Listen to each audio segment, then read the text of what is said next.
Welcome to the second part of our spring webcast. Thank you for joining us today. By way of reminder, the Utah State Bar has approved 5 hours of continuing legal education for this conference, and the Utah Insurance Department has approved 6 hours of continuing education credit for those attending both sessions. Please visit riskconference.net and provide your bar number or your insurance license information to be sure that it is credited on your behalf. Also, please submit questions for the presenters through the feature on GoToWebinar, and those will be addressed during the session.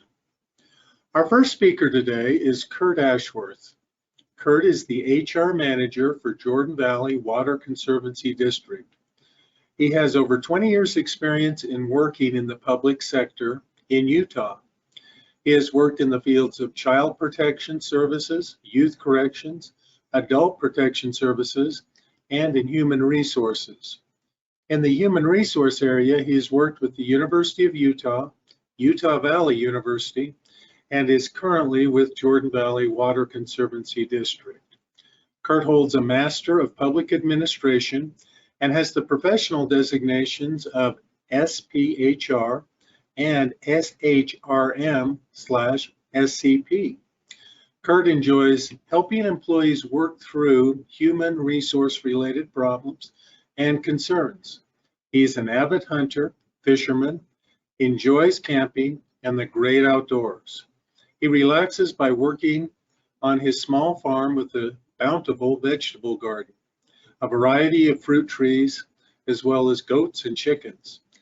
Kurt's topic today is HR challenges in a post-pandemic world.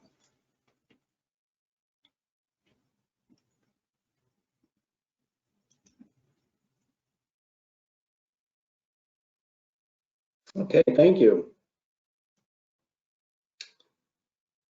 Can everyone hear me okay? I'm trying to share my screen. Yep, we're hearing you. Okay. And Taylor, am I okay? Can you guys see my presentation? Yep, looking good.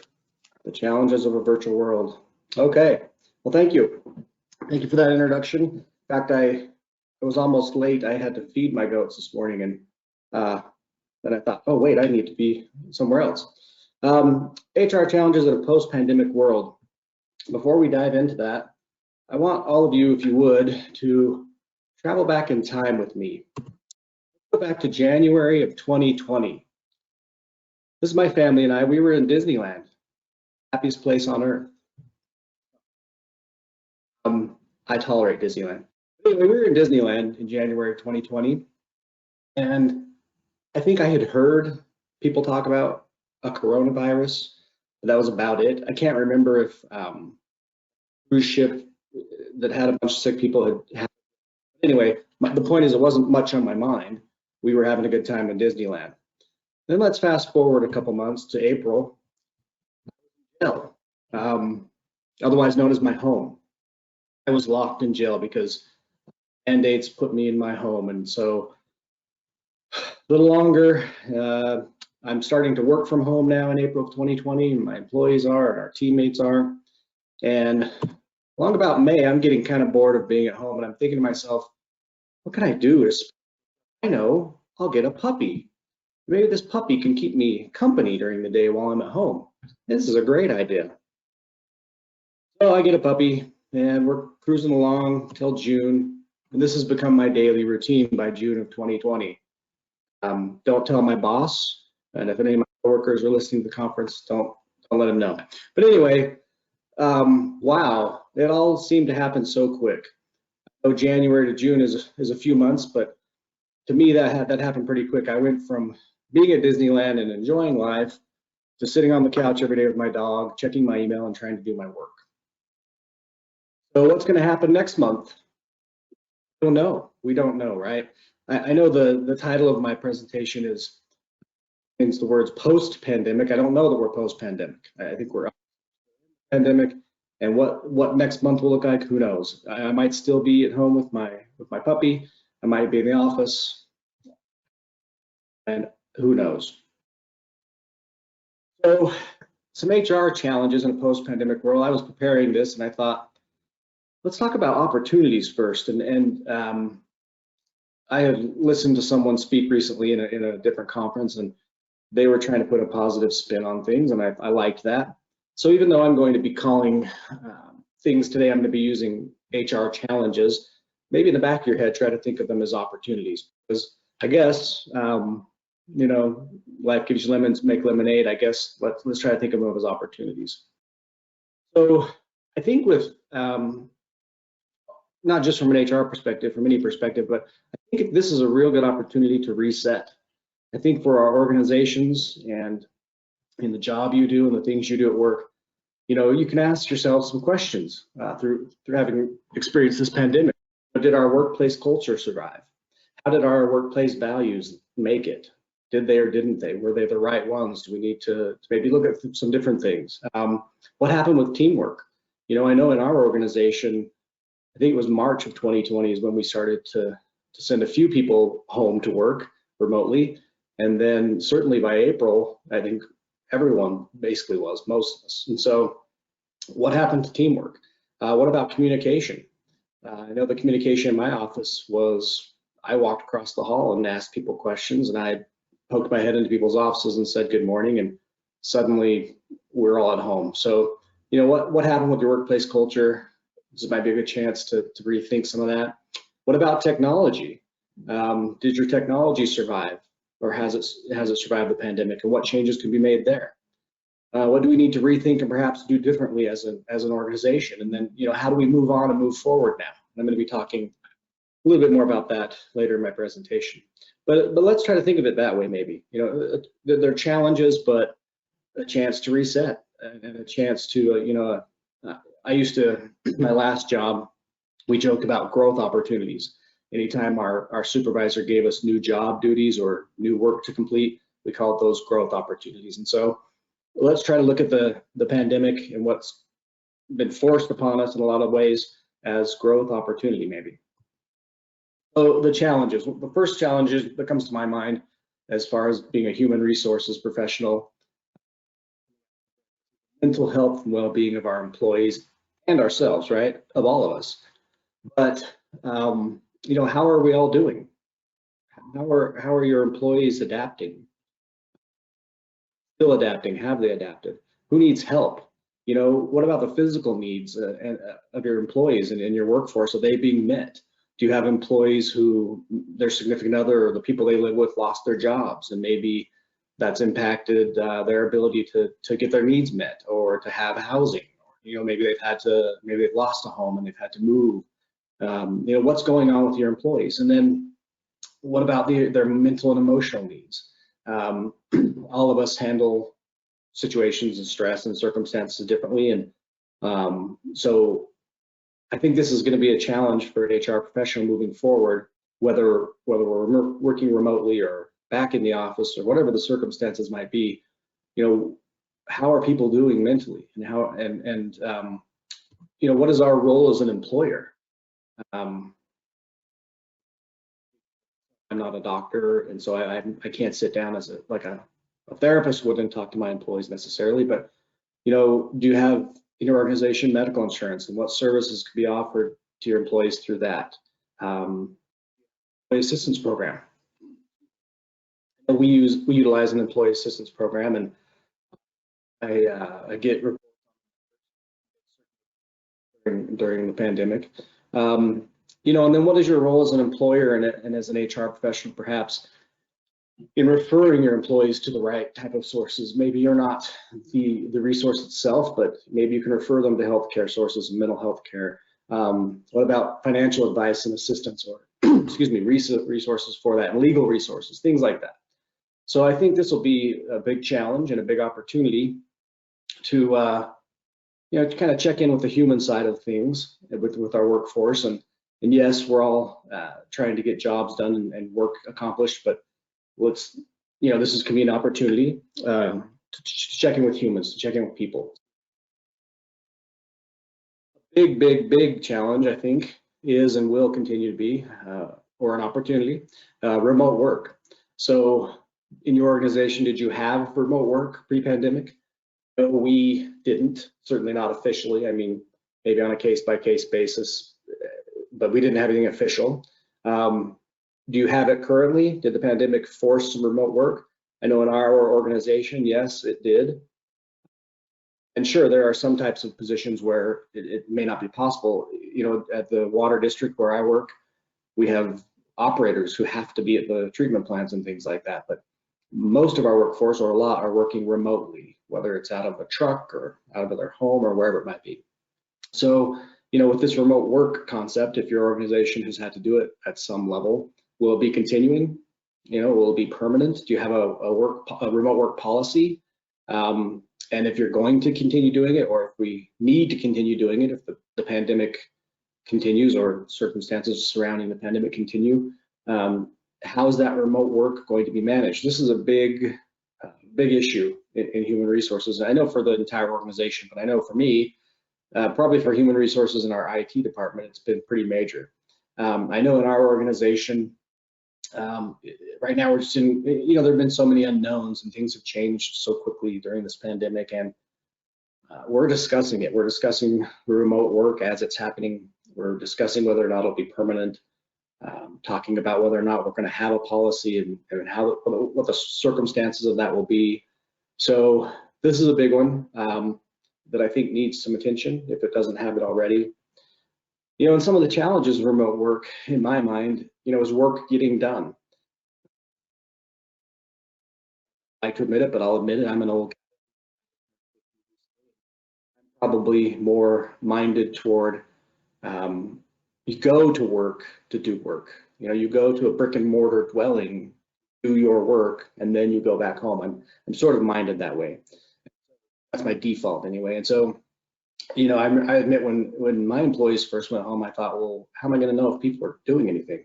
Are they sitting at home on the couch in their sweats, or are they doing their work, right? So that's the challenge, is work getting done, and how do we measure it? And to what extents do you go as an organization to measure whether or not that work is being accomplished? And I know obviously some work is easy. You know, the report that was due on Monday either was turned in or wasn't, type of a thing.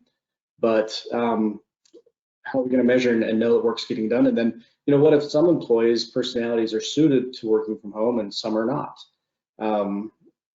Yeah, I think we all know things run the gamut with human behavior, and you know, if you send your workforce to home or they're working remotely, you're going to have people who do sit on the couch in their sweats all day and have a big brick of cheese and a bag of chips, and they check their email occasionally.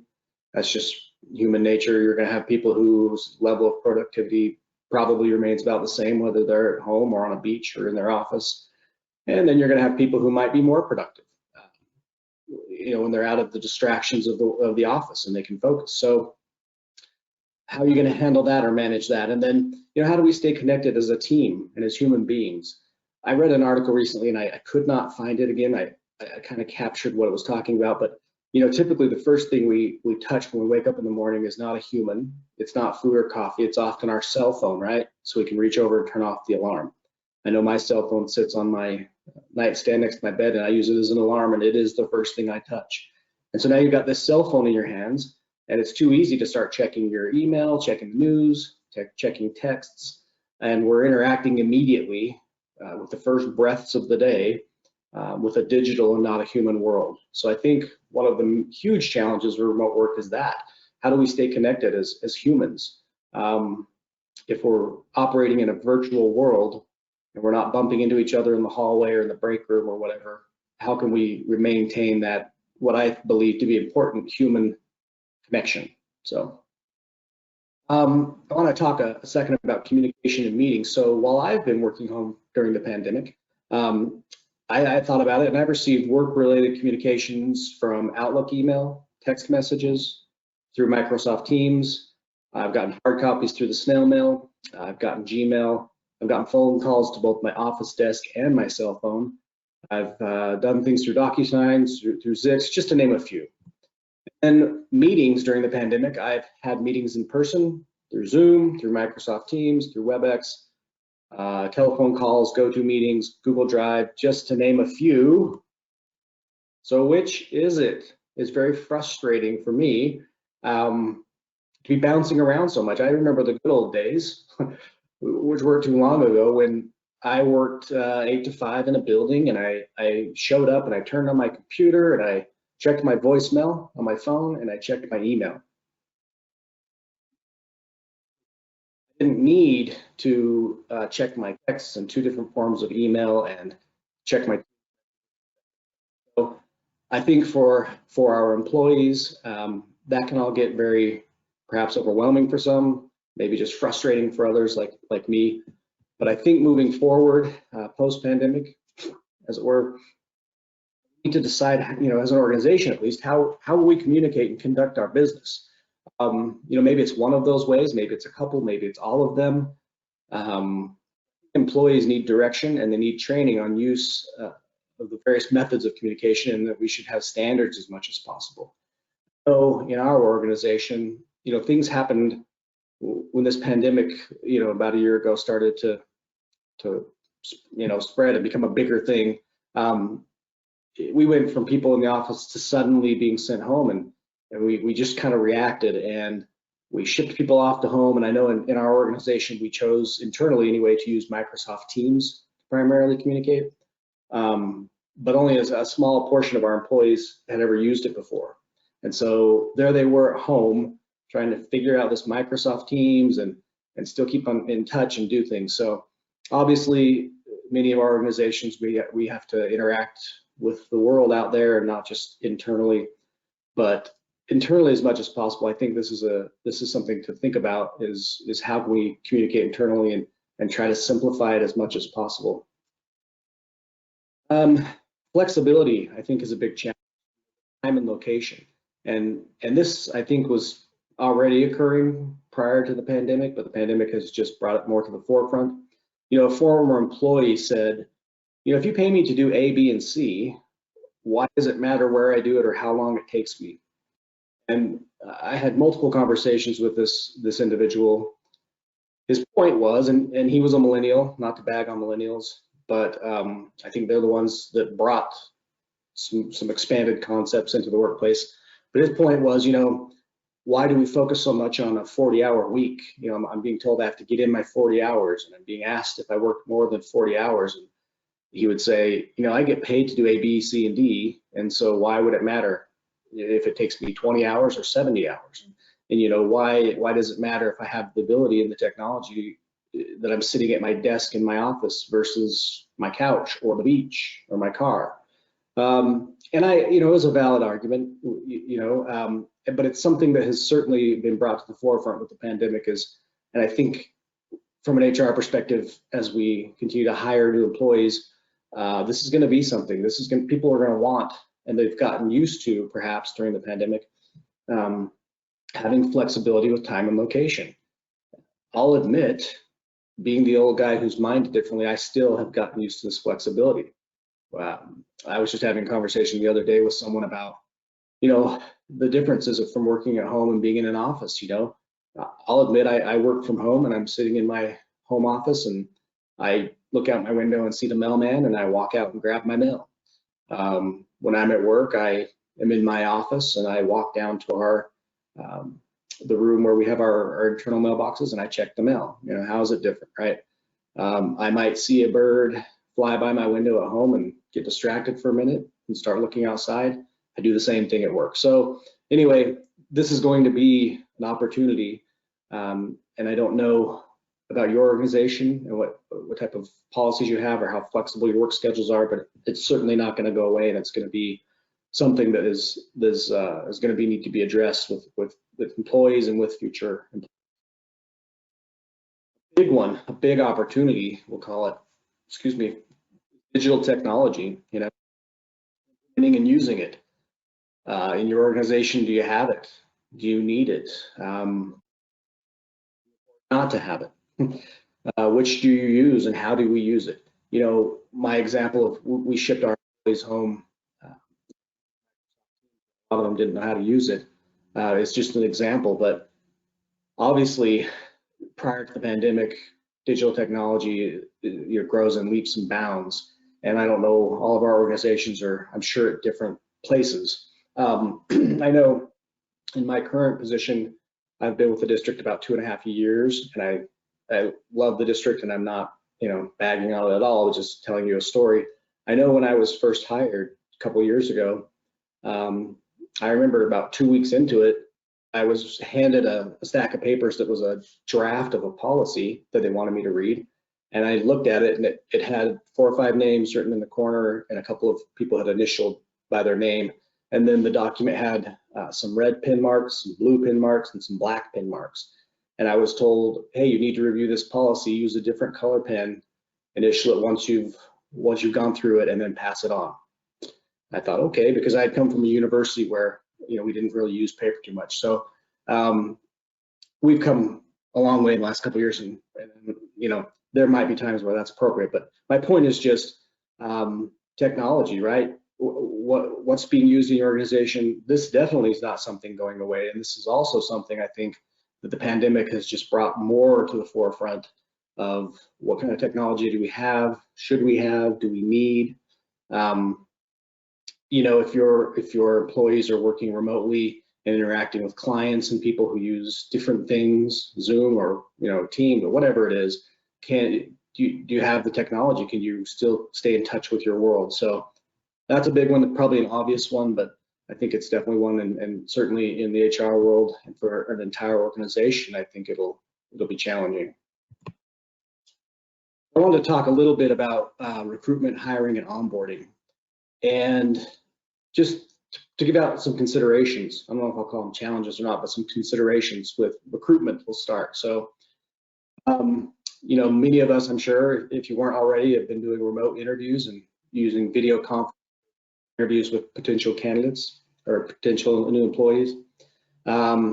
Mastering the technology is going to become more commonplace because it's going to, if it wasn't already, it's going to be.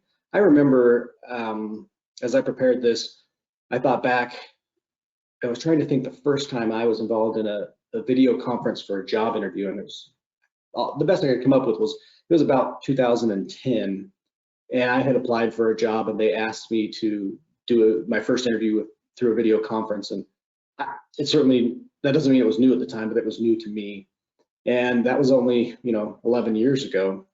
Certainly in the last 11 years, things have changed a lot, and it's become probably more and more the norm. But I know in this last year in our organization, when we did hiring, many of the interviews were done remotely. We had a few occasions where the circumstance dictated and allowed for in-person interviews, but I know as I was contacting applicants and trying to arrange things, if I mentioned that we were having the interview in person, many of them, that was surprising to them, and they would often request that it not be. And sure, that was in part because of the pandemic, but it was also, I think, because it's just become more and more the norm, right? To do things remotely, to do things with technology. And so it's something to consider. I've already talked a little bit about this, but flexible work arrangements. I think, and this is just the world according to Kurt, but remote work and flexible work schedules may go from nice to haves to non-negotiables in the future. And we've probably all read some things, but I've read some articles lately that get at that. I have teenagers, and I have a child who's out of high school, and I certainly see how they're minded, and they are definitely minded more toward flexibility and more toward this kind of thing. And so, not that it wasn't already occurring, but this is going to be something to consider in the future, I think. And it may be some applicants, you want to hire the best talent, and doing so might require something like this because they might demand it. It might be non-negotiable if you don't have some sort of flexible work schedule, not necessarily 100% remote, but just flexibility in the work schedule. That might be a deal breaker for them, for a candidate that you want to hire. And then another thing, a consideration on recruitment is alternative staffing. Do you use contingent workers now, independent contractors, consultants, and freelancers, temp workers? I think this is going to grow more now post-pandemic. And then with skill sets, obviously skill sets are something that in human resources, that's nothing new. We've always looked for skill sets in trying to hire people, but I think there's going to be a shift, or the shift's going to continue towards skills in virtual collaboration and proficiency, and being proficient with digital project management tools, being able to do all of this stuff. And I think there may also be a shift, a focus less on specific job titles and more on the necessary skills. Now, again, if you work in human resources or you do hiring, you know that you've always looked for those skills, critical thinking, problem solving, et cetera. But I think the shift needs to be, and I'm trying to be more minded this way. You know, if I'm hiring a supervisor position, I tend sometimes default to looking at resumes and looking for a supervisor title. I want to see if they've been a supervisor. And I don't know in the future that that will be the most important thing. I think the skills will matter more. So I might not care that someone's been a supervisor and had that title, but I'll want them to have digital project management skills, and I want them to be able to critically think, and I want them to be able to lead, et cetera. So the world of recruiting over the last several years has definitely, picked up the pace with digital technology. But I think, again, the pandemic has just brought that to the forefront, and it will continue. Some hiring considerations. Virtual hiring, and this may be going on already, and some of your organizations might be advanced, and some of this stuff you might think to yourselves, well, we did this before the pandemic, but maybe not all. Anyway, virtual hiring, if it's not already, the entire hiring process may be done virtually now. Your first face-to-face meeting with a new employee might be the first day of their employment, or it might be beyond. In the future, you might have remote work positions that don't come to the office. You might not meet them in person, which might be okay for some of you, might be weird for others. But I think it's something to consider if you haven't. I have a good friend who I went out to dinner with 3 or 4 weeks ago, and he works in IT, software development or something. But in his organization, they had a space, a building in downtown Salt Lake, and they, about a year ago, were sent home to work remotely. And obviously in the IT sector, that was an easy thing because they just took their computers home and business as usual. But anyway, he was just telling me that, recently he was in a virtual staff meeting with his entire organization, and their CEO was talking and said, hey, just so everyone knows, we're letting the lease on our building expire. We're not going to renew it. We're selling your desks and chairs and everything that's in the office, the pictures hanging on the walls, and we're all going to work from home permanently. As long as you're with our organization, you'll be at home. And then they, talked about what budget they had to purchase things that they need for their home office. So anyway, I think that's something to consider. Internal hiring, I don't know how much internal hiring happens in your organization, but I think there may be moving forward more of an emphasis on that, because that can be, I don't know if the right word is easier, but it can be easier to facilitate sometimes to hire internally than going through all this virtual hiring. I just read yesterday in an article that internal hiring is up approximately 20% since the onset of COVID-19. So it's just something to keep in mind and consider. Diversity, equity, and inclusion, DE&I. So this is nothing new. The pandemic hasn't brought that out. It's just brought it maybe more to the forefront. And events that have transpired in the last year with some of the riots and different things that have gone on have certainly brought a sharper focus on DE&I. And so I think this is something to consider moving forward in post-pandemic, that more and more candidates make job choices based on their assessment of your commitment to DE&I. I know in our organization, this is currently a conversation. We're meeting in a week or two with an expert on the topic.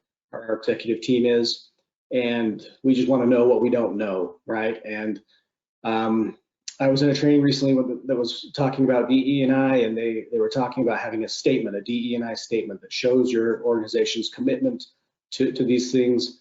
And they talked about how it's just fluff if you don't live it and breathe it. And so I'm sure in your organization, there's already, you may have statements or policies around diversity, equity, and inclusion. If you don't, you certainly need to look at it. And again, the pandemic and the events that occurred during the pandemic, I think will bring a more of a focus on that. And then data collection, in hiring, performance metrics, feedback surveys, virtual time tracking tools, and computer activity tracking. this is all things that are out there. Some of the computer activity tracking and virtual time tracking tools feel like Big Brother is watching you type stuff. I know my last organization, they were starting to use that a little bit and it felt uncomfortable, but this kind of thing may be, something you need to consider moving forward. If you end up with a remote workforce permanently or part of your workforce remote, again, it goes back to that tracking things and how are things being done and what are the boundaries and what are the limits and how much do you trust, versus trusting and verifying and that sort of thing.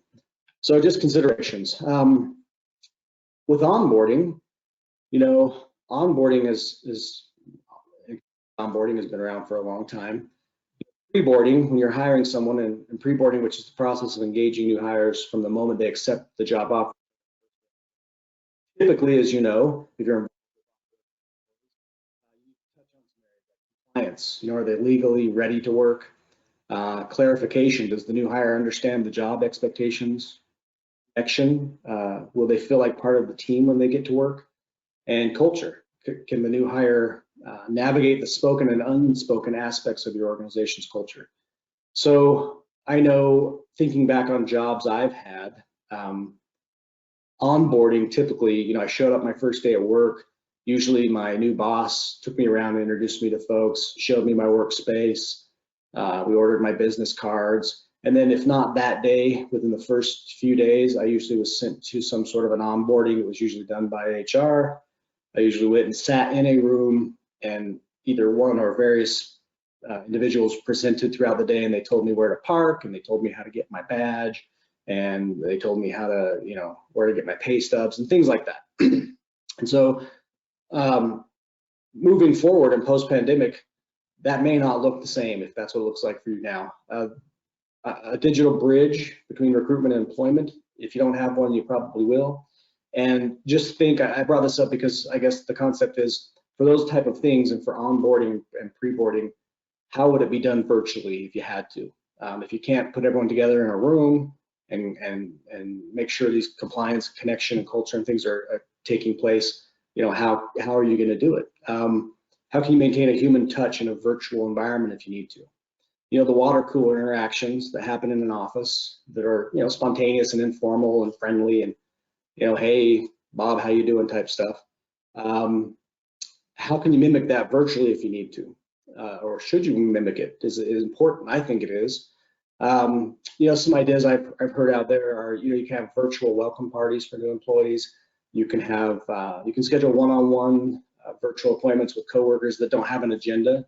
Just, have them get together and try to talk. And it's probably not as good as the real thing, but the pandemic, I think, has shown us that we need to at least be prepared for those things. If something comes up in the future where we have to do things out of the norm and we have to do things virtually, how can we do it? And how can we get as close as we can to the norm, whatever the norm is? Now, who knows, right? Who knows what the norm is?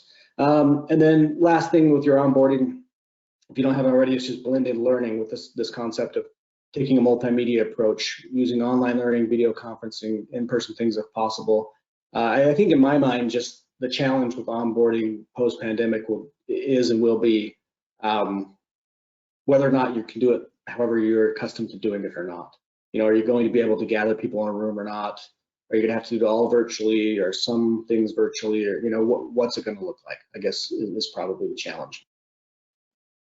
So shifting gears a little bit, and I'm not trying to make a political statement. I tried to find pictures where they both look fairly normal anyway, we're out with the old and in with the new. Again, no political statement, but as we all know, and especially if you work in a legal department or in HR, as far as the workplace goes, anytime an administration changes. So I was reading an article in the National Law Review, and they predicted that these are some things that this new administration will bring some changes to. So these are going to be, anytime, if you work in human resources, I think, let's see, President Biden is the third president that I will have HR under their realm. And so there are always changes that impact the HR world when a new administration comes on. But here are some that they're anticipating with the new administration: more stringent equal pay laws, broader anti-discrimination laws, changes with federal paid family leave, elimination of the but-for causation requirement under the ADEA, elimination of mandatory pre-dispute arbitration, elimination of class action waivers, increased restrictions on non-compete agreements, minimum wage hikes, overtime rule changes, addition to the wage theft provisions of the FLSA, pro-worker union legislation, unionization through card check authorization, increased legal and financial security for unions, a pro-labor board, reversal of recent precedent setting and LRB decisions, blah, blah, blah, freeze them, on and on and on, right? This is just to name a few. That alone is overwhelming. And so I wanted to bring this up because while my focus was to be the challenges from the pandemic, we as a treat in HR not only have the challenges from the pandemic, but now we have this new administration coming along as well. And so it's kind of another layer on top of things, right? And it's something that's going to be very challenging. And so if you work in HR like me, good luck, I guess. Welcome to the club, right? Not only are we going to have to deal with this remote work and digital and technology and all these things, but we're also going to have to deal with changes under the new administration like we normally would. And I guess this is why we get paid the big bucks, as they say. So let me check the time here. So how do we move forward? That's the question, right? What do we do now? You know, I've thrown out a lot of things and a lot of ideas, things to think about. I haven't had any real silver bullet answers. I Googled that and I didn't come up with any, but I have some of my own thoughts, I guess, and this is just the world, you know, according to me, so take that for what it's worth. But and I got this from a PricewaterhouseCoopers article that I read. Manage, develop, lead, and communicate. So manage health and safety post-pandemic, whenever it truly is post, or at least moving forward, right, from the pandemic or from how things are now. Things to consider: develop a plan to address and mitigate workplace illness. Model a phased return to work. So if you have people working remotely, there needs to be a plan by site and type of job using data, not dates, and execute risk measures and controls that are specific to COVID-19. So I know in our organization, and probably many of your organizations, the pandemic has brought changes to health and safety and how we conduct business, right? And so we've had some people that still go into the office, and we changed how our cleaning crews sanitize things. We have one of our assistant general managers who has taken the lead on this plan, or coming up with a plan of when we can, how are we going to return people to work and what's that going to look like. And you know, she relies heavily on data, and I think that's important. I don't think, and I've talked to a few people who have said, oh yeah, you know, my boss tells me, you know, by May 1st we're going to be back, or by April 15th we're going to come back. I don't know that that's the best way to approach it. I think it is wise to use the data that's available from the CDC and the state and the counties, etc., and come up with a return to work plan based on that. The idea being here, there needs to be a plan, things need to be managed. There's going to be, at least for a time, there will be a heightened focus on health and safety and on illnesses and on germs and that kind of thing. So how will you address that? Develop a plan and strategy. So lean into the new bias for action and problem solving through empowerment and trust. That's one thing I think broadly that has occurred or had to occur with the pandemic is if your organization did need to send people home to work, you had to empower them if they weren't before, and you had to trust them, right?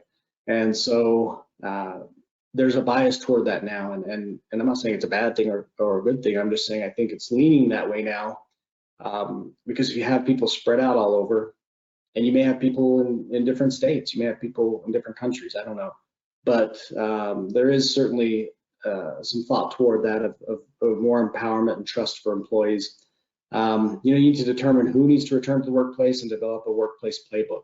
So again, you know, I may be speaking to some of you, and your employees never went home because of the nature of your industry. You might have some people at home, you might have all people at home, I don't know, but I know it's all over the board, like everything has been during the pandemic, right? Everything's all over the board. But if you have people working remotely, these are just some tips and some thoughts. You know, in our organization, for example, as far as who needs to return to the workplace. Yeah, who does? You know, I guess my brain would probably default to, well, everyone needs to come back. You got to come back to work. That may or may not be the case, right?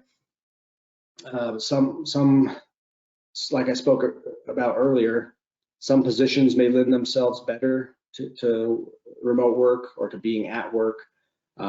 It's going to vary case by case. There maybe should be some supervisor discretion as far as which individuals can do what and from where and all of that. But the point being to develop a plan and a strategy, and then lead and communicate changes.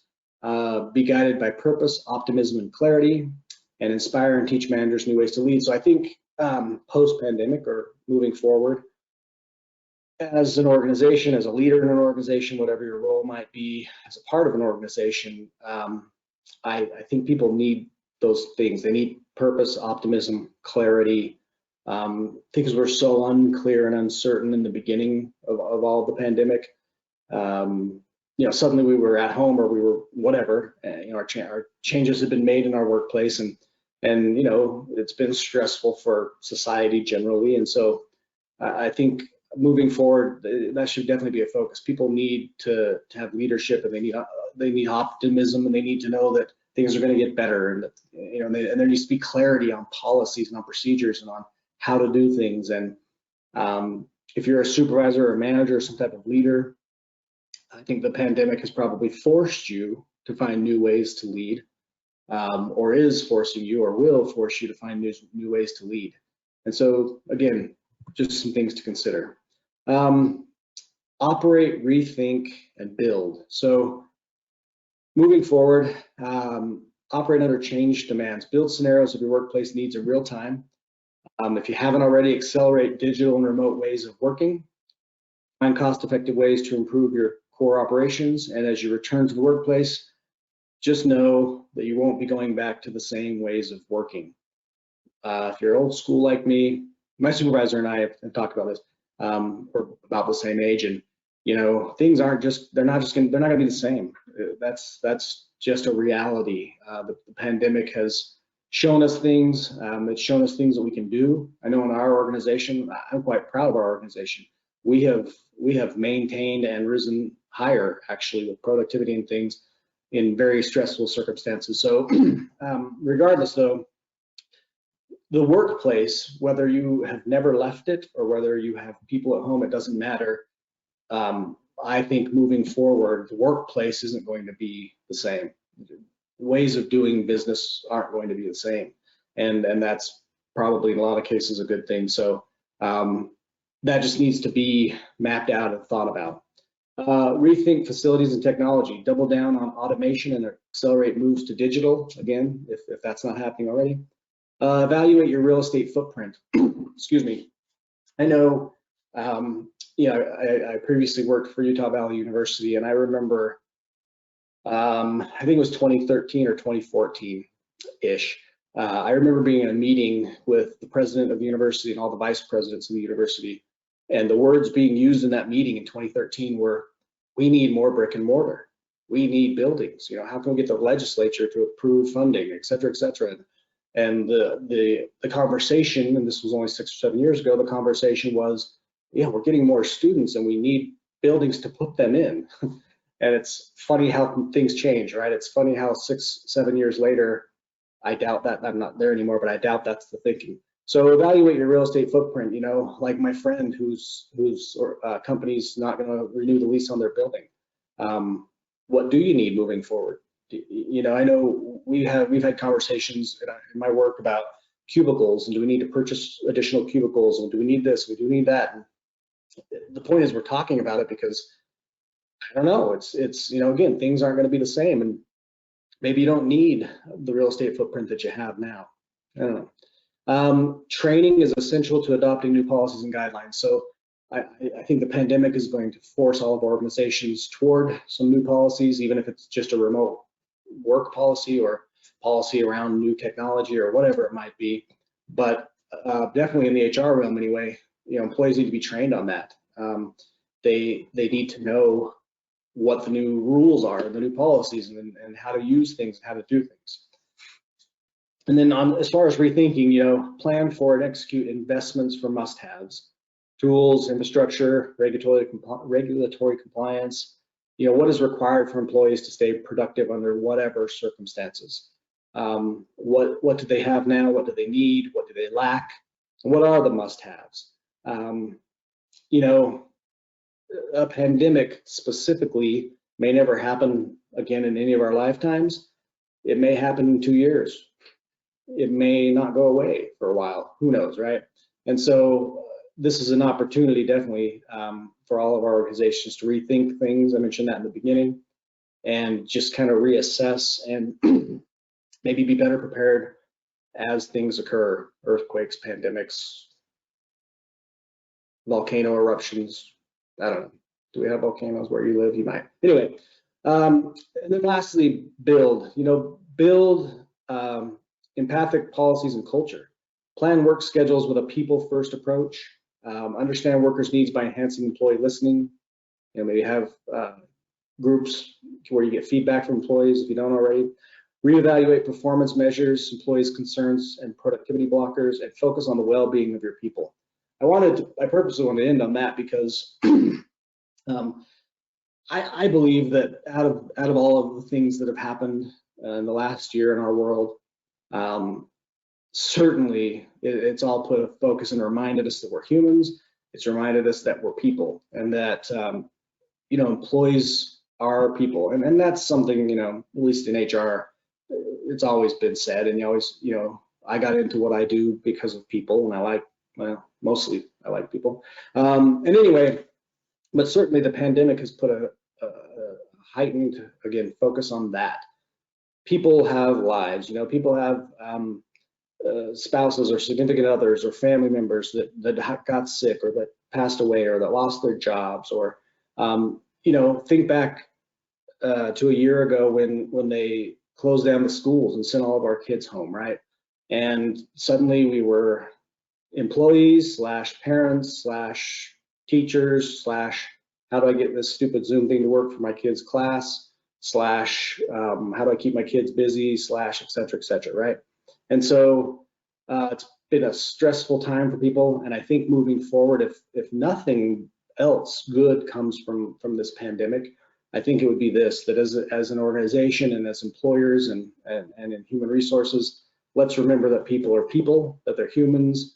And I look at my teenagers and their generation, I believe they're going to force us to do this whether we want to or not, because I guess it's my fault and other parents, but they're entitled, and they think they deserve flexibility, and they think they deserve more of a focus on what they want and need and things. So, but all joking aside, yeah, let's walk away. And if you don't remember anything else I've talked about, just remember that maybe that people matter, people are humans, and how can we help them? How can we adjust? How can we help people adapt? How can we get our employees the right benefits, the right resources, the things they need, so that ultimately at the end of the day, they can not only be productive as employees, but so that they can be productive people and humans, and manage their lives and balance things the best they can. So that's the end of my presentation, and I appreciate you listening. I know it wasn't super interactive, but I appreciate you listening. I was just really trying to throw some stuff out there to think about. So thank you, and I guess if there's any questions, you can do that. Yeah, thanks, Kurt. A number of questions came in. I'll go ahead and read them off one at a time and give you a second to respond. Okay. First question, have you seen an increase in the use of your employer or employee assistance programs, especially for mental health, depression, or other causes? We have, yeah, and I think I mentioned that, but we have. Our employee assistance program, we have unlimited visits for our employees, and I get reports just on the numbers, so it's our employees and their families that can use it. And I get a report probably every other month, and it was probably around July that I started noticing the numbers climb, and they climbed into the fall, and it's kind of held steady, at least in our organization. Okay. What are your thoughts on hiring permanent remote employees located out of state? Yeah, that's a good question. I guess this is the HR answer for everything. It depends, right? It depends on the industry you're in and the type of work you do. I know from past job experience, one of the universities I worked for, we had a couple of employees that lived out of state, and it could be difficult and probably more with, you know, tax implications and different things. But I don't know. It's certainly something to consider, because I guess if your organization has remote work, maybe it doesn't matter if they're on the beach in Hawaii or if they're 2 miles away. So I guess it just depends would be my answer. Not a good answer. It just depends, and I think it would be something to look at and just see how it would fit in your organization. Obviously, some fields and industries lend themselves to that. Like I mentioned, my buddy who's in IT, he literally could work from a beach, you know, with no problem. So, but it's something to consider. Yeah. Okay.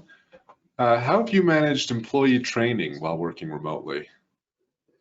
Well, that's been a challenge actually, and something that we're still trying to figure out. Because we, as an organization, probably defaulted more to in-person training. We have maintenance workers and system operators, people who work different shifts and schedules, and we tended to, for example, when we had open enrollment every year, we scheduled 3 different in-person open enrollments, and this chunk of the organization got together at this one, and this chunk of this one, and this chunk of this one, and then that suddenly was taken away. And so I know in the beginnings of the pandemic, we probably had a lapse in our training.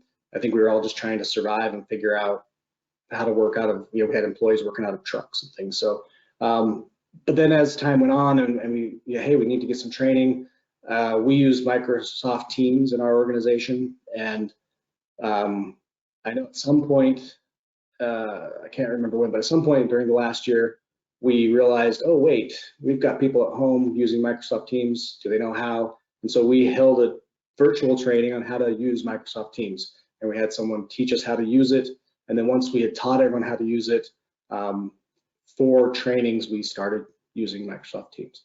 So, but it's definitely been a challenge. And again, for my organization, it was a challenge because we were so accustomed to more in-person trainings. And I brought that up in my presentation. Moving forward, things, we need to rethink things, obviously. So. All right. Well, thank you again, Kurt. We really appreciate you taking a few minutes with us this morning. Yeah, you're welcome. Thanks. Okay. Our next segment is a panel discussion on emergent cyber risks and loss trends. I'll take just a moment and introduce each of our panelists. Kirsten Simonson is a cyber team leader with Travelers Public Sector. She is involved in, multitasking, unfortunately. She is involved in product development and implementation of specialty insurance coverages and is a frequent presenter on cyber and social media risks. Aaron Goldstein is a director of incident response at Air Raid Advisors. He specializes in helping organizations of all sizes secure their critical systems and assisting clients with translating difficult topics into easy to understand training sessions. Carolyn Purwin-Ryan is a partner at Mullen Coughlin. She serves as breach counsel and provides third-party privacy defense legal services to various industries, including government, public sector, financial institutions, and many others. She helps clients with incident response planning, tabletop exercises, assessment of regulatory compliance, and implementation of data privacy practices, among many others. Karen Johnson is a complex claim manager with Travelers and has been with Travelers for 20 years. She's been involved with the evolution of cyber risks and cyber insurance since the days of Travelers' first internet liability policy. Prior to joining Travelers, she was a litigation partner in private practice in Minneapolis. And Ken Morrison is the Cyber Risk Control Director at Travelers, where he provides subject matter expertise on cyber threats, security, and emerging technology to underwriting claims and other teams across the Travelers enterprise. Ken is a graduate of the U.S. Coast Guard Academy and served in both afloat and ashore assignments. He has over 30 years of IT and cybersecurity experience. So welcome to each of you, and look forward to hearing from you. And with that, I'll turn the time over to you.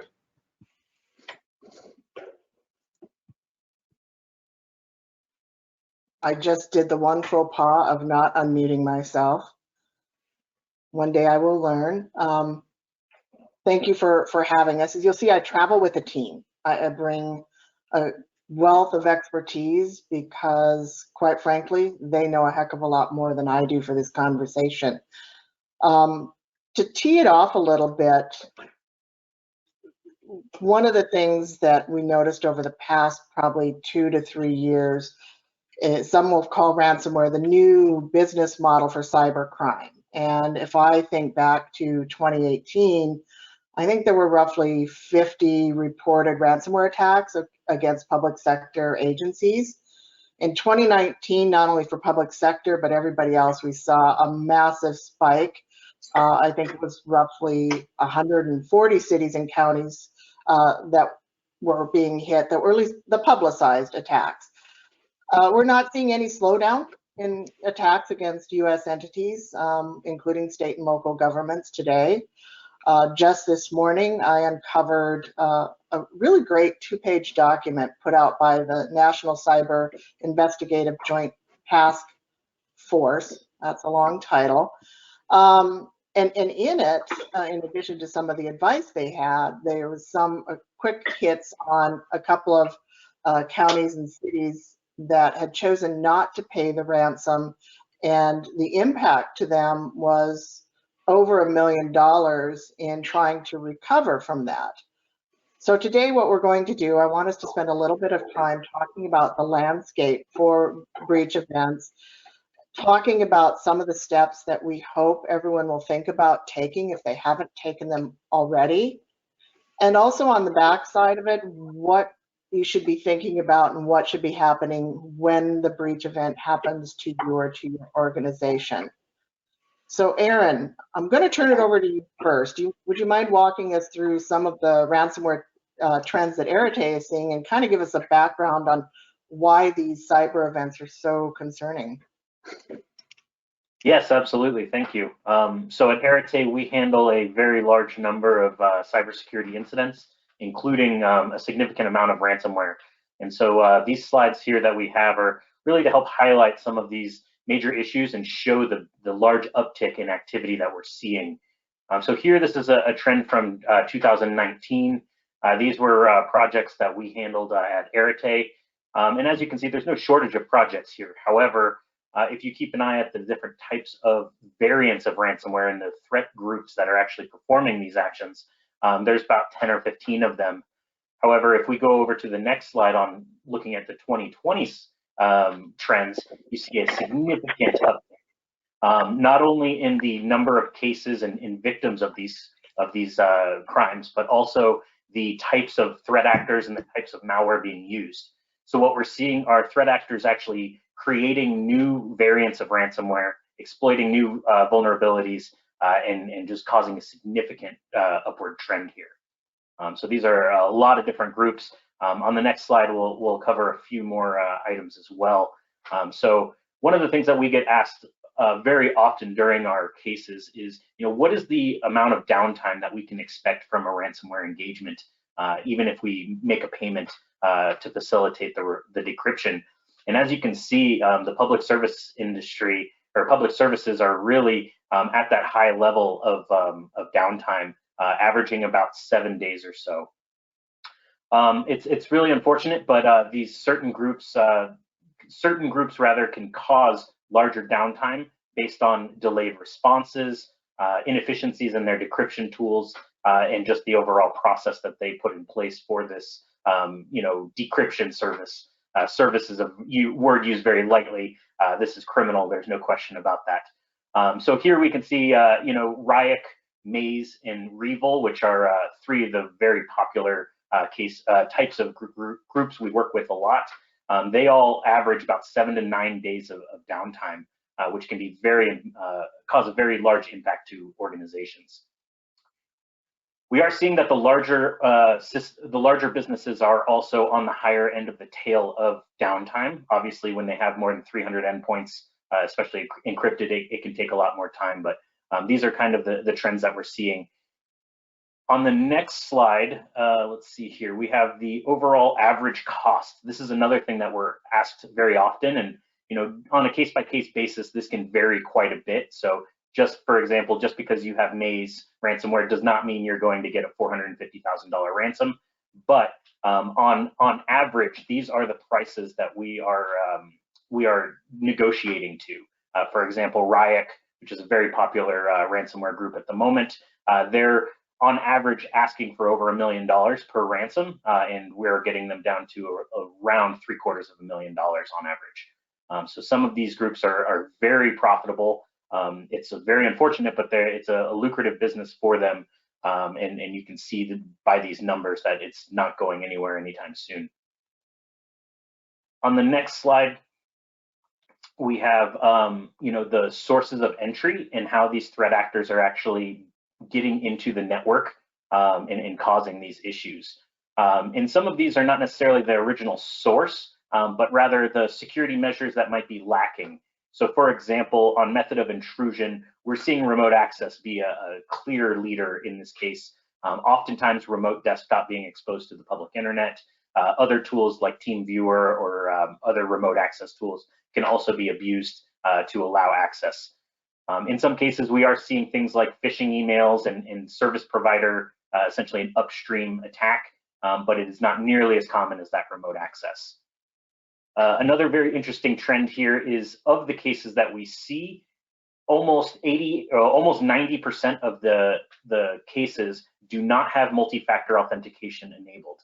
And while I don't like to say I told you so, it's one of those things where if someone or if an organization was to implement multi-factor authentication for all their external access, it would really make a big impact in decreasing these threat groups' ability to get in. We're also seeing a larger uptick in data exfiltration. So this is the threat actors not only ransoming the environment, but before they do, stealing information in an attempt to try and leverage to get you to pay the ransom. So while only 26% are doing data exfiltration, that is up significantly from past numbers as well. And then for backups, unfortunately, we're seeing a large number, almost 1/3 of the cases where viable backups are being destroyed prior to encryption. And then in other cases, we're seeing things where backups might have been available, but maybe incomplete, where they hadn't been tested, things of that nature. Next slide, please. Well, before we go to the next slide, I kind of have a question here, if you don't mind. Sure. So I think earlier we saw roughly 7% of those being impacted included public entity business. I know I've seen some other reports out there that indicate roughly 7% includes, state and local governments. And I'll throw this out to you or the group, are public entities a target? Is there something specific about public entities that maybe makes them a more attractive target than maybe other smaller private entities? That's a great question. I think I'll answer from the technical side, and then maybe we can get some input from the rest of the team as well. We are seeing public entities becoming a larger target. From the technical aspect, thinking like a threat actor, once they've compromised the network and they realize that it is a public entity, finding out information about the value of that company, information about the employees, and potential financial data can help them stage a ransom price and understand exactly what they're working with as far as how to set a target ransom. Anyone else have any thoughts on that? Sure. So what we're seeing also is that municipalities, there seems to be they're under high visibility, high scrutiny, and required level of transparency. So there's perhaps a perceived increased willingness to pay on their part if they are in place with such a situation. The increased transparency is also fodder for the attackers in creating the phishing attacks. A lot of good information out there if you're an attacker, just waiting to be reaped. Absolutely. Yeah, and one of the other things I was going to add to that, Ken, I absolutely agree, is the wealth of information, but also the connectivity. One of the things that I've seen as of late is ones where, municipalities are also connected to multiple different institutions within the municipality. So, for instance, you might have a situation where you're connected to a drug and alcohol, or and things along the lines of that nature. So then you're allowing yourself to be kind of a wealth of information when these that are literally opening yourselves up when those kind of situations occur, and just make you a larger target, just given the fact that you have a wealth of information there. Well, and then you add to the fact that not only are you a target because of all of the information, all of the goodies that you've got, but you're also a target because you may be an easier target just because of the lack of an adequate IT budget or staffing, or all of the pressures that municipalities face with respect to budgeting issues and staffing issues, puts them at a level that, they may well not be as prepared as private entities. And so that, lower hanging fruit. Absolutely. And another issue, just to jump on that too, is that they're also a big splash, right? They're the ones that you want that are going to, potentially make the news very quickly, and that's something that these threat actor groups in particular are big into too. Yeah, just to add to that, with the increase of data exfiltration, we're seeing a lot of these groups post public data to what they call leak sites or shame sites, and really it's essentially a site on Tor that you can access for a threat actor group, and they will show all their victims that haven't paid and release sensitive documents related to them. One of the most recent cases I'm working, they started publishing employees' social security numbers and home addresses as an effort to try and coerce the organization into paying to get it removed. Absolutely. And one of the other things, they're coming up with more and more aggressive tactics, exactly like that, Aaron. Ones where they're calling organizations if you don't reach back out to them. They're emailing clients. It's becoming quite the threat, especially from the public sector. So let's, Aaron started kind of down this path. So we've established it's a big, bad, ugly world out there for them and for a lot of us. So what are the quick hit things? What are the top 5 things that we want everyone to think about? And then we're going to dive a lot deeper into, in addition to these top 5, what should they be thinking about more broadly from a risk management perspective? So Aaron and Ken, why don't you guys start out with your thoughts? We already heard, I told you so from Aaron relative to MFA. I think there's several of us who would say that, but give us a quick hit on these top 5 and why they're so critically important. Sure. Well, so sure. I'll start with the offline backups. Unfortunately, many situations where we get into a ransomware discussion with a victim, we find that they're not certain about the viability of their backups, and that can be a multiple day conclusion to figure out whether or not they even need to communicate to threat actors because they haven't tested their backups.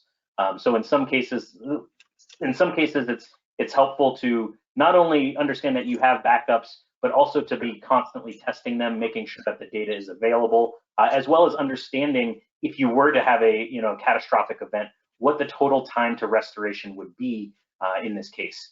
And then mentioned here is offline backups, because in many cases we're seeing threat actors sit in the network, they gain access and monitor for upwards of 2 to 3 weeks, looking for backup locations so they can destroy those and hope that all of your backups are not viable, so that the likelihood of you paying the ransom is higher.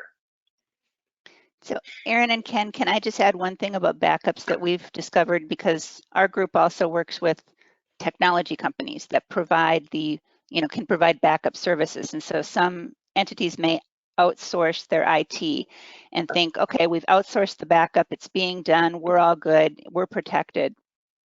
But they never go back to test or verify or check in with that vendor to see what kind of testing and verification that they're doing.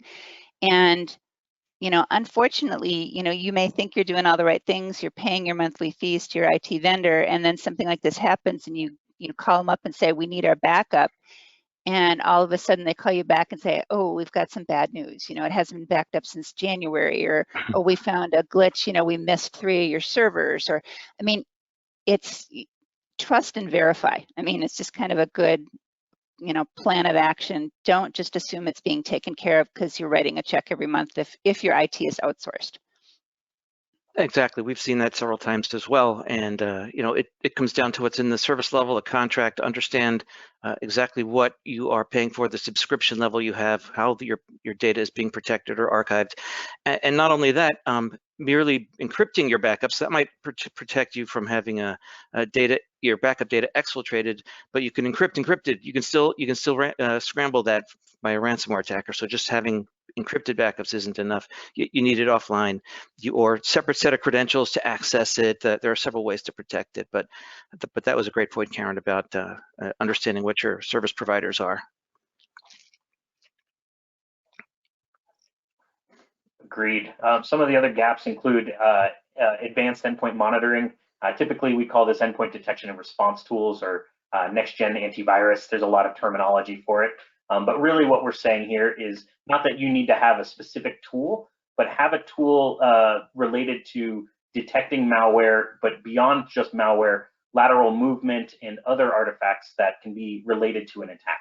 So traditional antivirus tools are signature-based and only looking for a very specific type of activity or file, whereas a lot of these advanced endpoint monitoring solutions are going to provide you better detail and understanding not just how a threat arrived, but also all the steps taken before and after an attacker has gained access. So super helpful there as well. Exactly, and that's because, like you said, Aaron, the attackers are using standard tools. They're using PSExec or PowerShells to do their dirty deeds, right? And it's the EDRs that might help prevent that, whereas standard antivirus certainly won't detect that.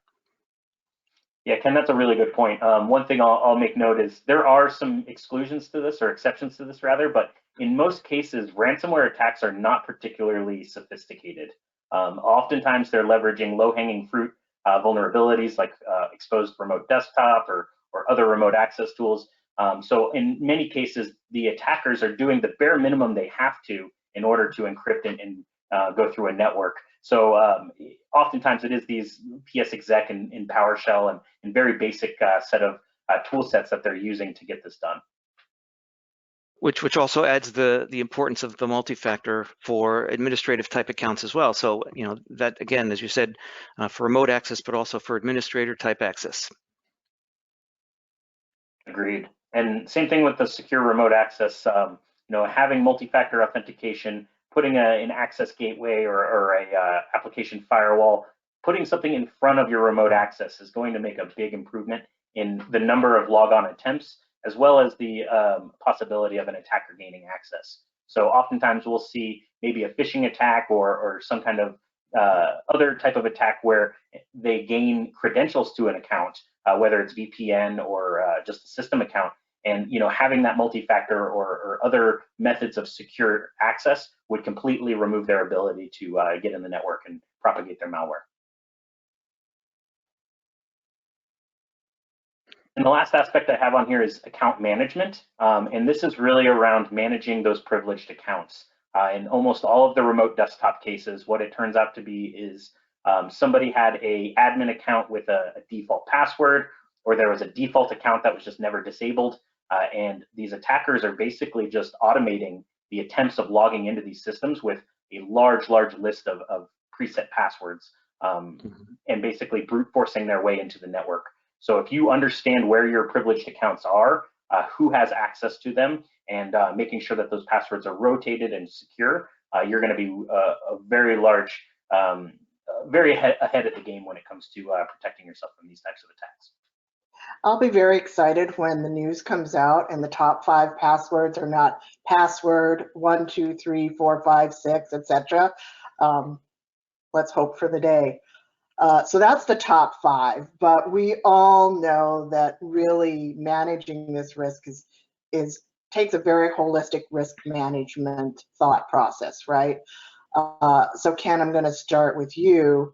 As we think about how you plan for the inevitable and how you're going to recover from the inevitable, where should they start? What should they be thinking about? Well, you start from the top. You have to have a a risk assessment. You have to understand, you have to know what you have. I know we've discussed this already. Know what you have, because if you don't know, you can't protect it. So understand what you have. Start with a risk assessment. What is important to you that would make a bad guy rich or would ruin you if a bad guy destroyed it or made it unavailable? And so that's not even from a technical perspective. This is just basic, your mission essential functions. What do you have?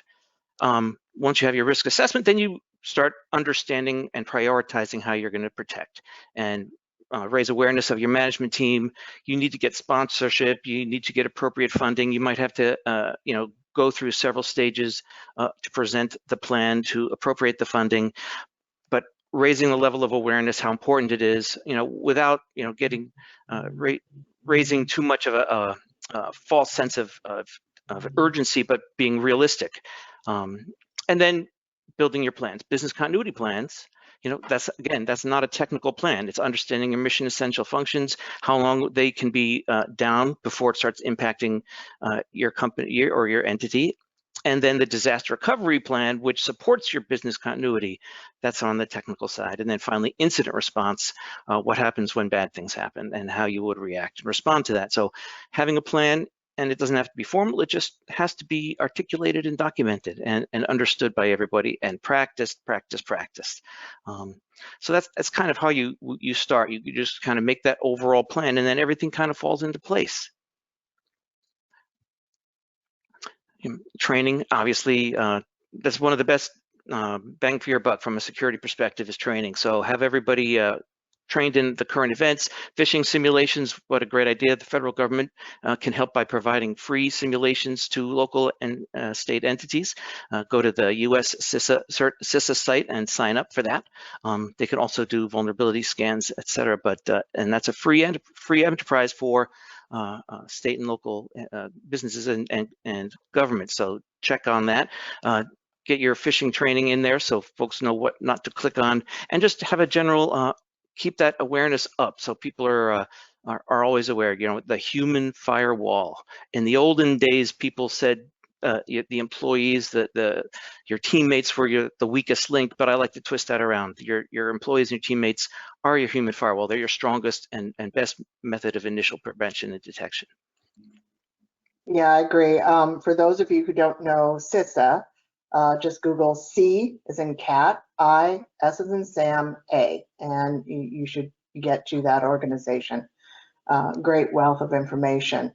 Employee training is one of the areas that I think I've seen a little bit less focus on recently and a lot more focus on things like MFA and EDR. So I'm really pleased to hear you talk about the human firewall, because with so much of the phishing activity, I don't know about anyone else, but a lot of times when I look at the details of the loss, I'm kind of going, how did they not understand what was going on here? Granted, I'm coming at it from completely outside. I get it. We get 1,000 emails.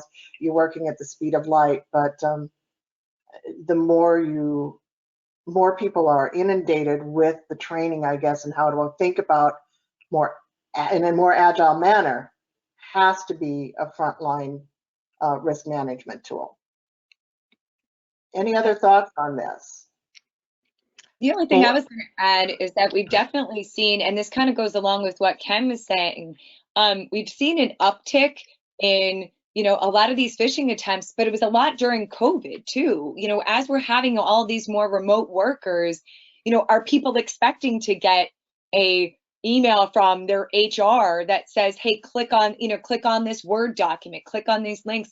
And the more and more as we're, having more remote workers, the protocols they would normally have in place that would say, oh, you know what, I'm just going to pick up the phone and call somebody, or I'm expecting to call this person, and, you get a cell phone number instead of the person's, normal work number. We've seen definitely that uptick in people either clicking on links or re-entering credentials, thinking, oh, I must have gotten logged out, or something along the lines of that nature, and not really thinking about it, right? So I absolutely agree. I think employees are continuously need to be, encouraged to be part of the process, right? Instead of it being punitive, because I know a lot of people say, oh, I was afraid of getting in trouble. in my mind, it's like you want to have employees motivated and certainly be a part of the whole holistic process, because that they are your first line of defense. Those phishing emails, like we talk about RDP, and RDP are not open to the internet, right? Well, we could do that. We can handle that. But what about the phishing? The phishing's just going to keep coming, and they're going to get more and more sophisticated. And I mean, we've seen ones that are literally like COVID trackers. Of course, people are going to click on that, right? But to me, the more and more we train people, the more and more we encourage people to be part of the process, the better that this is going to be. So let's Absolutely. switch gears. Oh, go ahead, Ken.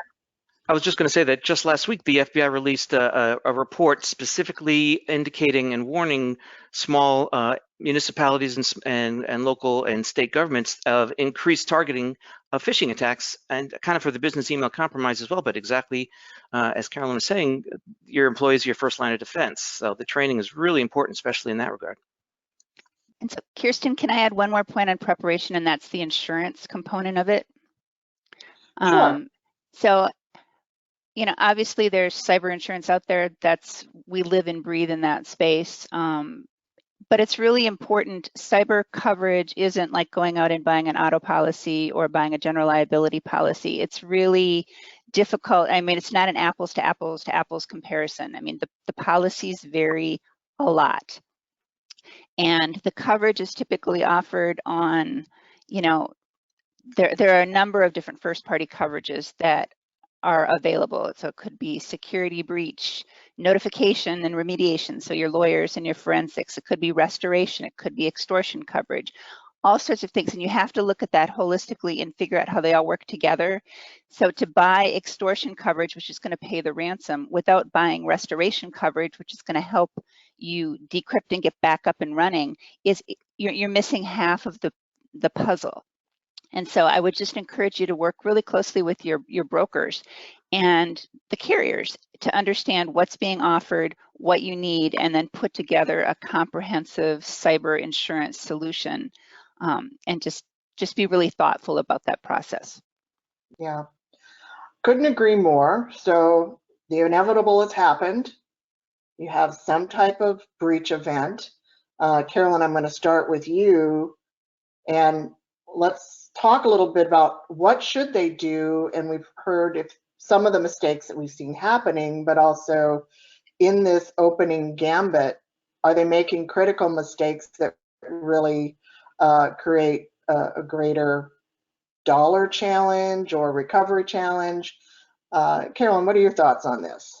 Sure. One of the first things I do want to say, and it kind of goes off of what Ken was saying earlier about an incident response plan. One of the things I want to recommend to everybody, print out your incident response plan, because I've seen this happen before. It's kind of like if you lose your cell phone, right?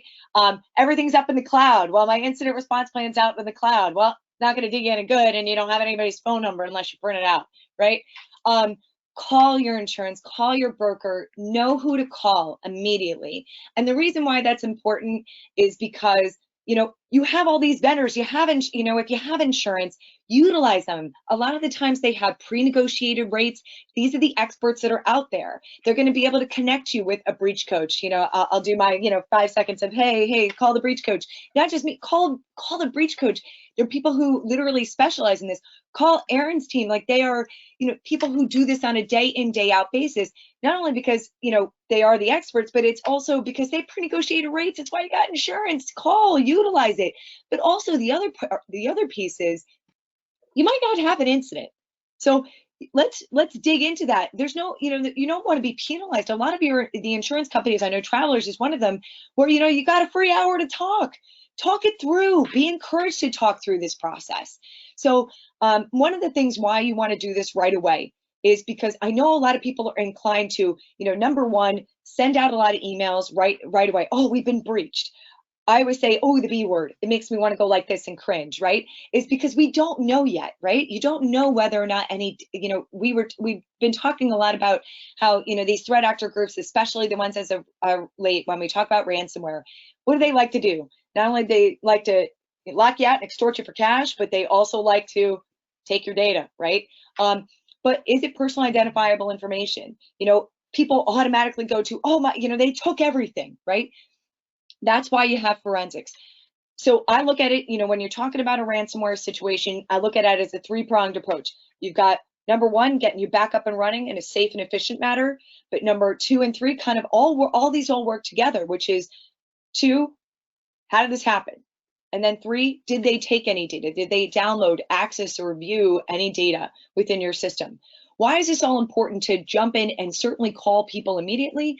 The reasons why are because number one, sometimes you will have, state and federal laws that you're going to have certain obligations to, depending on your industry that you're involved in, especially public entities. You may also have some contractual obligations. Some of the more recent contracts that I have seen are ones in which they have more expansive definitions of personal identifiable information, and or they require you to notify of a suspected incident, and literally defining it where you might have 24, 48 hours associated with notifying some of the vendors and or clients that you work with.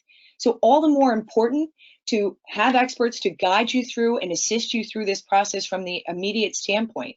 The other piece is also, we've been in situations before where I know a lot of people just want to wipe the slate clean. If we got good backups, which is a great thing, I always love to hear that you have good backups, but I don't want you to wipe the slate clean, because then you're wiping away evidence of whether or not any data has been downloaded, accessed, or viewed by these threat actors, because then you'll have notification obligations, and we don't want to be wiping away any evidence. So all the more importance of certainly, coordinating efforts right away. And also, the experts that are out there, they can also help you with that remediation process, because being down is costly. This whole process is costly.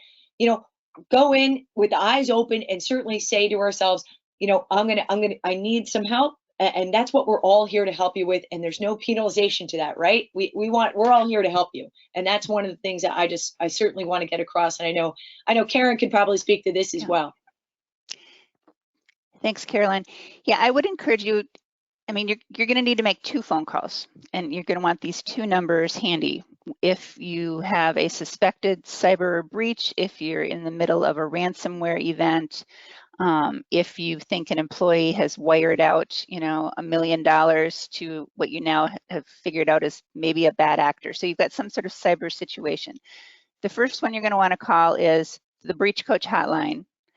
And different carriers call them different things and offer them, but most carriers at this point, I know Travelers has got an arrangement with the Mullen Coughlin firm. They are available 24/7. If you have a suspected incident, or if you're in the throes of an actual incident, but you're going to want to call them first, because they're going to be the ones that are going to run point and say, all right, let's get a forensic firm in on our first call, and they're going to help you go through those decisions. So you don't have to sit there and get out the yellow pages and figure out, well, what forensic firm should I be calling at this point? Call the breach coach. They're going to quarterback the response. The second call is report the claim to the insurance company. And we're all going to get looped in. And, from that very first call on, the insurance people will be explaining what the coverages are. Carolyn will be explaining who the team is that you need. Someone from Aaron's organization is going to get on and explain that we're going to do this to investigate, we're going to do this to remediate. If it's a ransomware event, then we'll determine if we need to engage the threat actor. And it all works together. So it's just have those 2 numbers available, breach coach first, then the insurance company.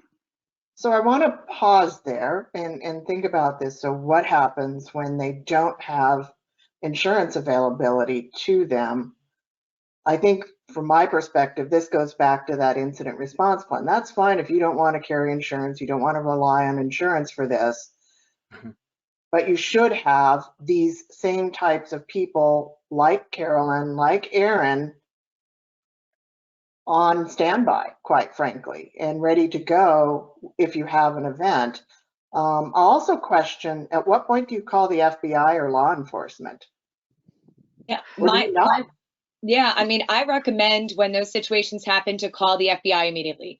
Look, they're here to help. And they look at things also in the collective, and they have some insight as to some of these threat actor groups that are out there as well. So I always encourage that from the immediate standpoint. Also, the other piece to it would be is that in the event of a ransomware situation or even a wire transfer fraud, they could sometimes coordinate efforts between yourselves and the bank. I always think of this as ask and get the help from the experts, right? Across the board, and they're certainly here to help, right? They take a look into and they investigate these instances. One of the things you had mentioned was about not having insurance. Even if you don't have the insurance, but one of the things that we do, quite often, and one of the things I want to stress, whether or not you have insurance or not, is also the reasons why you would want to engage, not only just, a breach coach, a lawyer in these instances, when you have when you want to do the forensics piece to it as well, is because it's a tri-party agreement. So I myself as a breach coach would be hiring Aaron and his team on behalf of you guys. And the reason why and the purpose behind it is so our communications are privileged and confidential in nature. You want to be able to speak freely when these kind of situations occur. You're looking under the hood, you're taking a look as to every systems, and you want to be thinking about and strategizing. All the more importance for it, but absolutely reach out to the FBI. That's what we're here to help with. I know from the breach coach standpoint, we always assist in the drafting of that and communicating with the FBI.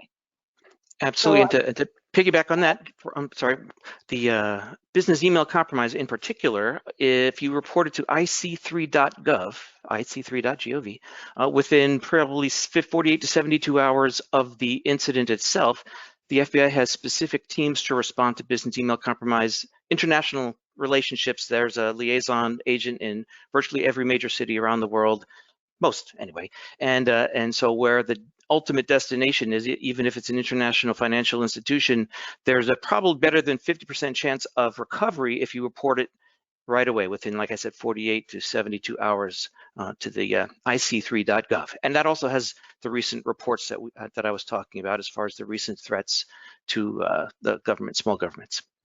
So I think we have 10 minutes left. I want to pause and see if there are any questions that the audience would like us to respond to. Have we received anything in the chat? Yep, I've got a question that's come through. I'd like to know your opinion on the OFAC guidance from October 2020 regarding the peril of paying ransom to threat actors. Can you comment on that for just a moment? Carolyn, Aaron, you want to? I was going to say, Carolyn, yeah, please, if you want to lead the way, I'll talk about how we do it. Okay. Absolutely.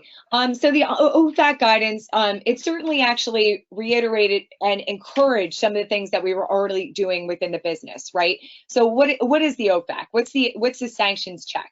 Basically, the overall picture associated with it is that we don't want to be funding terrorism, right? There are certain sanctioned entities that are on the list that literally we take the position that in the event we do have a ransomware situation, correct, right?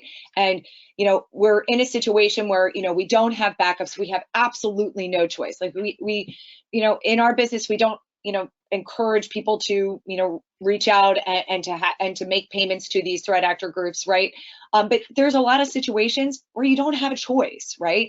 Either from a business perspective and or you don't have a viable backups associated with it, and you have to. So let's say you get to a point where you do want to make payment, and with regard to the OFAC sanctions, there's a list that is provided, not only just that is checked by their, when it comes to, oh my goodness, I think I cut out there for a second. So the sanctions checklist, basically what it does is make sure that there's certain entities that are on the list that state that you are not allowed to make payment to them, because in the effect of doing so would fund terrorism, essentially, which is something, it's a strict liability. So we do not want to be doing that. Before any payment is made to any sort of threat actor group, that is a process that is performed by either Aaron or they call them a money service business team. That is checked before any sort of payments made. It's checked against that Bitcoin wallet just to ensure that we are not doing that. But that OFAC guidance also encourages that communication and filing with the FBI, which is something that we were all just speaking about as well. Aaron, would you like to add to that? Yeah, absolutely. So exactly what you said, Carolyn. What we want to do is make sure that we're not making payments to a sanctioned country and funding terrorism, things of that nature. So if you use Arete in our services for ransom payment, like we said, we don't like to do it, but if it has to be done, it has to be done. We do a number of due diligence checks to ensure that we can verify that this threat actor group is not operating out of one of those sanctioned countries. So we look at the Bitcoin wallets. In some cases, we're able to actually take a look at the malware itself that's been present on the systems and try and analyze that. And we have certain triggers internally as well that let us know if there are certain types of malware or certain threat actor groups. We try to raise an alarm right away so that council and everyone is aware that of the inability to make payment. Yeah, and from an insurance perspective, I mean, Travelers has certain requirements in place. We need a clean OFAC report from Aaron's group. We'll also need proof that it's been reported to the FBI. And then once we have that information in hand and recommendation that we pay the ransom, you know, then Travelers can consent to it. Great. All right. One other question came through. What is the average cost of a cyber claim? I don't even know where to begin to answer that one anymore. Depends on the claim. And it depends on the coverage they're carrying, quite frankly, because I'll put it in simple terms. If you carry 100,000 limit for a social engineering fraud and you happen to wire 500,000, the most you're going to get is 100,000 because that's the insurance that you paid. So for us to answer that question becomes very complicated. But I will say it's trending upward. It's not trending down.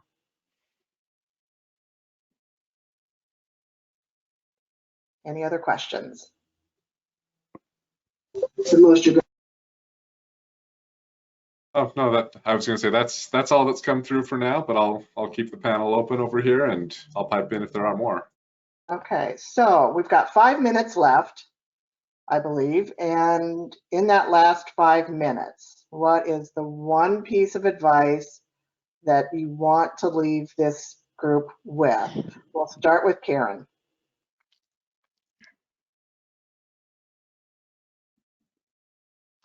I guess, you know, and I'm probably stepping on maybe Ken's and Aaron's toes with this, but just based on my experience in the ransomware events that we've gone through, just to check, double check, verify, you know, and make sure that you've got backup available. Because in those situations where our insureds call and say we've had, you know, an extortion event, our system is locked up and we have the call and they're like, but we've got viable backups, you know, we don't need to engage. It's like, okay, you can take that piece of it off. I mean, the very expensive component of the claim goes away, and now you can focus on getting people back up and running. And it's just a much easier process all around. But you've got to put that work in on the front end. And there's so many reasons, not just to protect against, you know, cyber attacks, that people should have good backup for their businesses and their municipalities. But it's just really, really critical right now.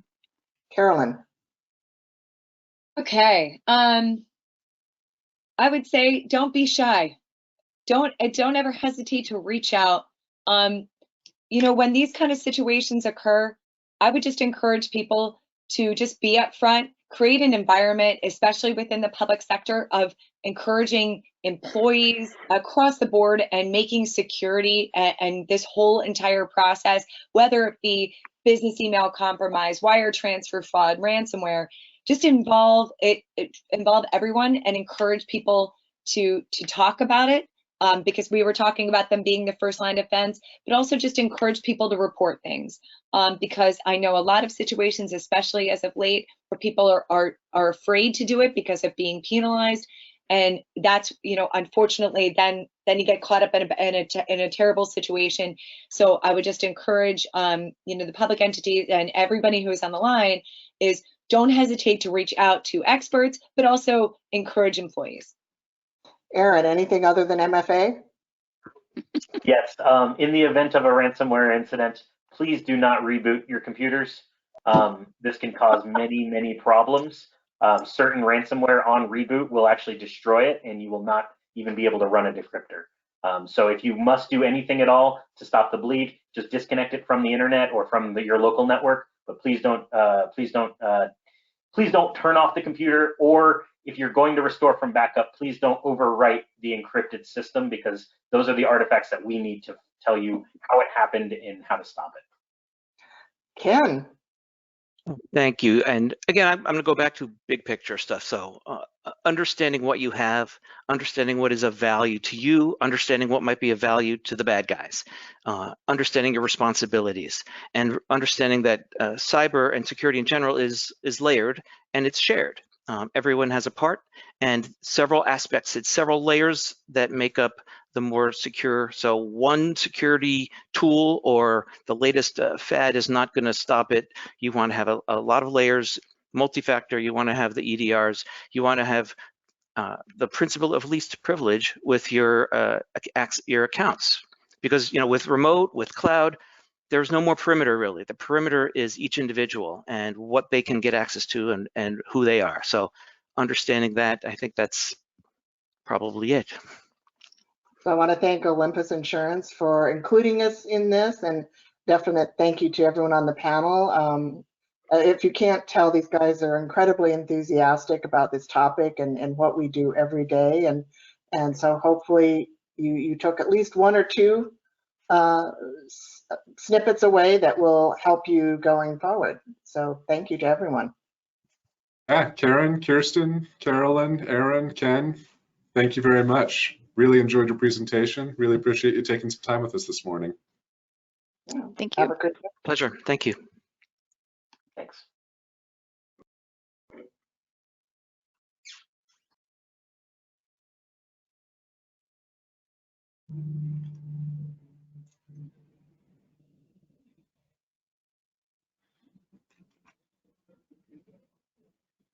Our next presenter will be Corbin Lee. Corbin is the Chief Administrative Officer for the City of West Jordan.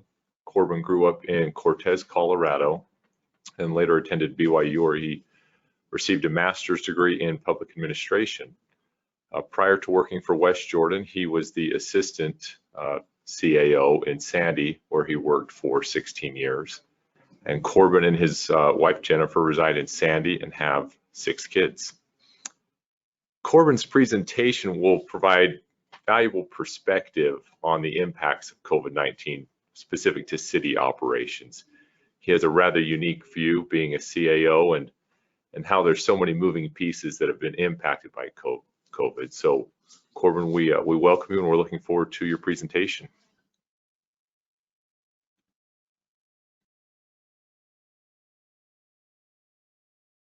I think you may be muted. All right, is that better? Can you hear me? Yep, we hear you now. Got you. Great. Let's make sure you can see my screen too. Okay, are you seeing my my slides here? Yep, we see what you intend for us to see.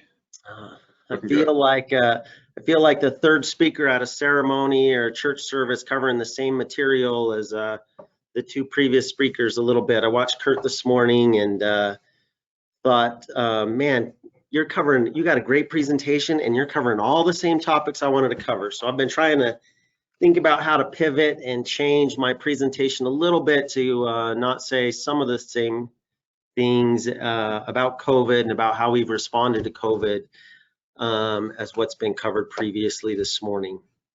Nevertheless, there will be a little bit of retread. I apologize for that. Hopefully I can share a slightly different perspective, as COVID has thrown us all for a loop and given us a lot to think about and a lot of different things to work through organizationally. I want to break my presentation up into 3 parts. 1, what challenges did we as a city face this past year with the pandemic? So looking backwards. 2, what challenges do I think we'll face in the future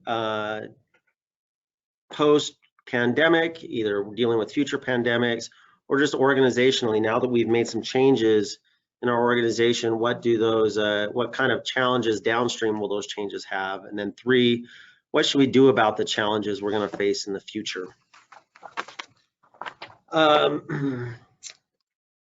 Looking back, when the pandemic hit, we were right in the middle of our budget process.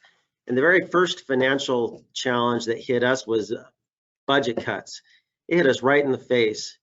we had about a $9 million plus budget gap between our expected revenues and our budgeted expenses. And that was without thinking about giving employees raises, accommodating for any expansion requests, anything. Now, granted, not all this was attributable to the pandemic, but it really forced us to make some hard decisions and consider some things we wouldn't otherwise have thought about. In many ways, it reminded me of that Rahm Emanuel quote, you know, you never let a serious crisis go to waste, because it's an opportunity to do things you think you could not do before, or you wouldn't otherwise be able to do. That was really true for us during the pandemic. We had some issues we needed to address, some reorganization that took place, and the pandemic forced the issue upon us, where otherwise we may have been able to kick it down the road for a year or two. Second, we had a lot of staffing issues. We had this collective sense during the start of the pandemic of, you know, should you be at work? Should I be at work? Am I at risk by being at work? We could send some employees to work from home, but we're a city. We had to have employees in police, fire, roads, water, wastewater, stormwater, building inspectors, code enforcement, et cetera. I mean, all over the community. They all had to be in person. But especially as the pandemic went on during summer and fall for us, is when it hit us, we had holes in our staffing. Employees were out sick, or they were quarantining because they had a possible exposure. And at times it left some gaps in our service delivery. We also had a lot of challenges with navigating the new waters of what should we require by way of PPE? How do we get PPE? What about sick leave? What about workers' comp? We were dealing with all those different challenges this past year. And then we had quite a few challenges with work from home. For example, when we start sending all our employees to work from home, we have this initial thought that we'll be okay. Our employees have high-speed internet access at home. As they work from home, they'll be able to work from home effectively if we just give them a webcam and a microphone to go with their computer. Our employees packed up their desktops and went home. However, what we found out in reality was some of our employees didn't even have internet access at home because they didn't need it. Or if they did have internet access, for some it was very slow, it was very ineffective. For some it was a bit of a challenge working with virtual meetings. And for some, we had challenges getting them webcams, microphones, all the equipment they needed to work from home effectively. You know, we kind of had this assumption, hey, our employees are gonna work from home, they'll have a good workspace, they'll have a good desk, good equipment, they'll be able to work uninterrupted. This won't be too bad if we equip them with computers, the tools they need, their work environment will be conducive, and we'll get through this. However, the reality was that our employees had all kinds of work from home situations. Many of them had young children at home, or they didn't have dedicated workspaces at home. For some, they had coworkers we didn't know about, and their coworkers may have made working from home a challenge. So we're dealing with all that in the first week. And then schools went virtual. Those elementary school kids, those middle school kids, we're counting on those kids being out of the house so that the parents could work from home. Well, they came home, and then work from home became even more challenging.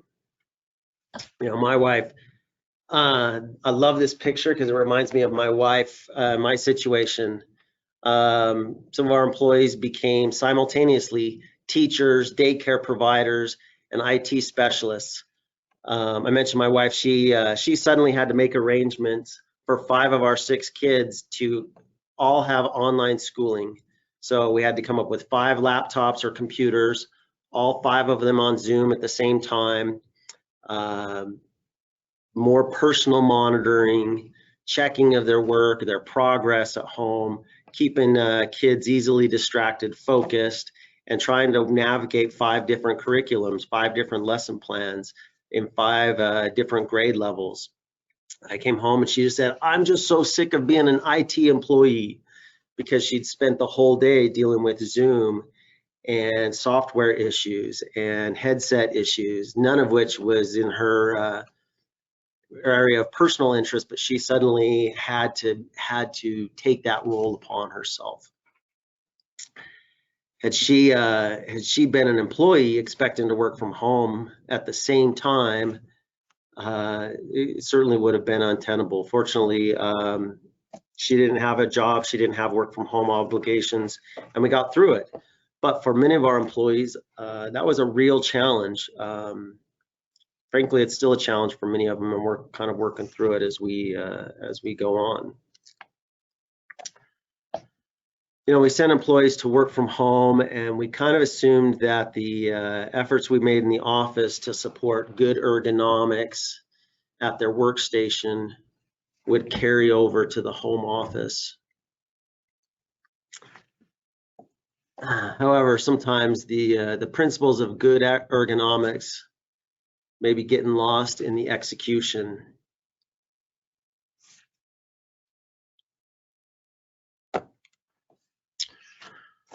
One of the things that was a challenge for us was masks, testing for coronavirus, and vaccines. Let me share an example. When the pandemic first started, we had a lot of challenges in determining where the landing place should be in regards for requiring employees to wear masks. For example, it's one thing to require a mask to be worn while at the office. If you can't work from home, you got to wear a mask at the office. But we have employees who were in midsummer, early summer, fixing water line breaks, working on asphalt crews. It's already incredibly hot, and then they're putting a mask on and breathing through a mask in these very challenging environments. We were asking them to do that. Firefighters, they live together for 48 hours at a time. They share a kitchen, they share dining spaces, they share laundry, they share workout space, bathroom space. As far as masks go, are they more like a household, living together and sharing household space? Or is it a work environment and they need to wear a mask while they're at work? Navigating those waters was really tricky. We started requiring masks the entire time they were on a shift. And then fortunately, we were able to get some rapid testing kits. And so we asked our firefighters to take a rapid test at the start of their shift before they ever went in the fire station. If they tested negative, they could go in on their shift and take their mask off, knowing they were negative, and the whole crew tested negative. So all of them were negative. Therefore, they could live together without infecting each other. However, if any of them tested positive, they were sent home and weren't allowed in the station and weren't allowed to come in and had to quarantine. I felt like that was a pretty good balance. It worked well, but had we not had rapid tests, our firefighters were not very happy having to wear the masks 24/7 while in the station. Even with those protective measures, we still had instances, granted very few, but we did have instances of COVID spreading among our firefighters because of the very, very close living quarters they were sharing.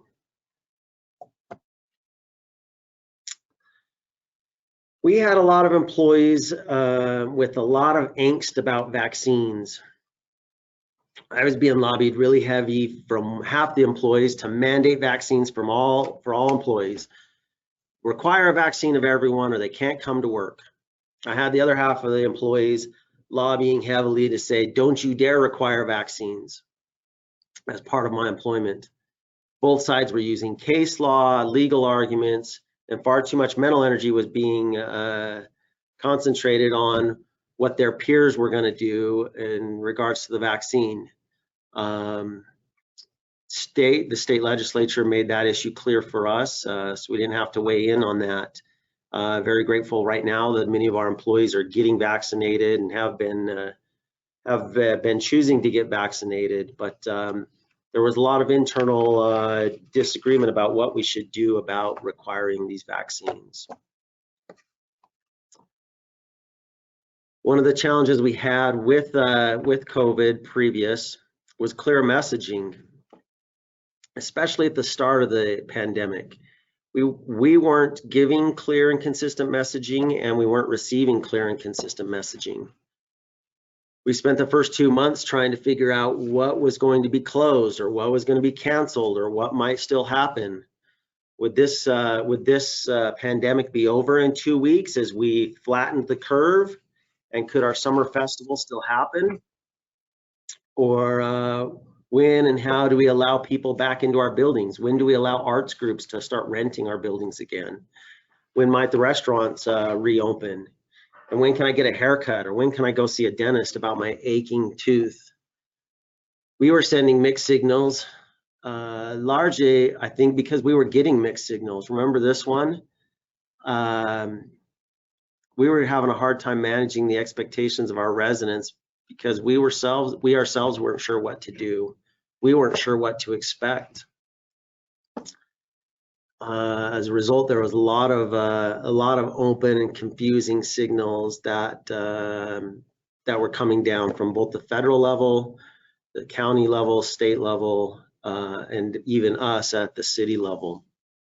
That was true of masks, that was true of closures, that was true of social distancing, that was true of the ways in which you can use the CARES Act, what CARES Act monies can and can't be spent on, who is and isn't eligible for CARES Act.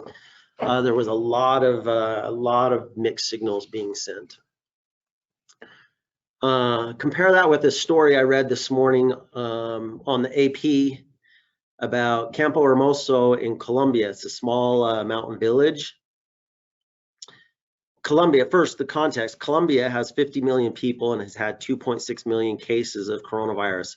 So it is very pervasive in Colombia. Yet this town of Campo Hermoso hasn't had a single case. They attribute it largely to the communications occurring within the community. They broadcast daily communications about the coronavirus and about ways to stay safe. They distributed radios to farmers all throughout the community who didn't have the communication, just so they can hear these little broadcasts about COVID. They have loudspeakers in town where they communicate about COVID safety protocols. And as a result, they're one of only 2 communities in Colombia that haven't had a single case of the coronavirus. Now, I'm not proposing that we needed to go that far, broadcast over loudspeakers in our community, but consistent, clear communication, consistent, clear messaging can have positive results. So that's where we've been. Some of the challenges that I think organizationally we're going to have in the future going forward are varied. I think we've been talking about this new normal. Well, what does this new normal include, and what do we need to be careful with? Some of these things Kurt mentioned this morning, but I want to kind of reiterate them because I think they're challenging. I think we need to think very carefully about them. One concept is the hyperactive hive mind. This is a concept proposed by an author named Cal Newport. He wrote this book called Deep Work in Digital Minimalism. This meme seems to sum it up for me. Do you ever feel this way?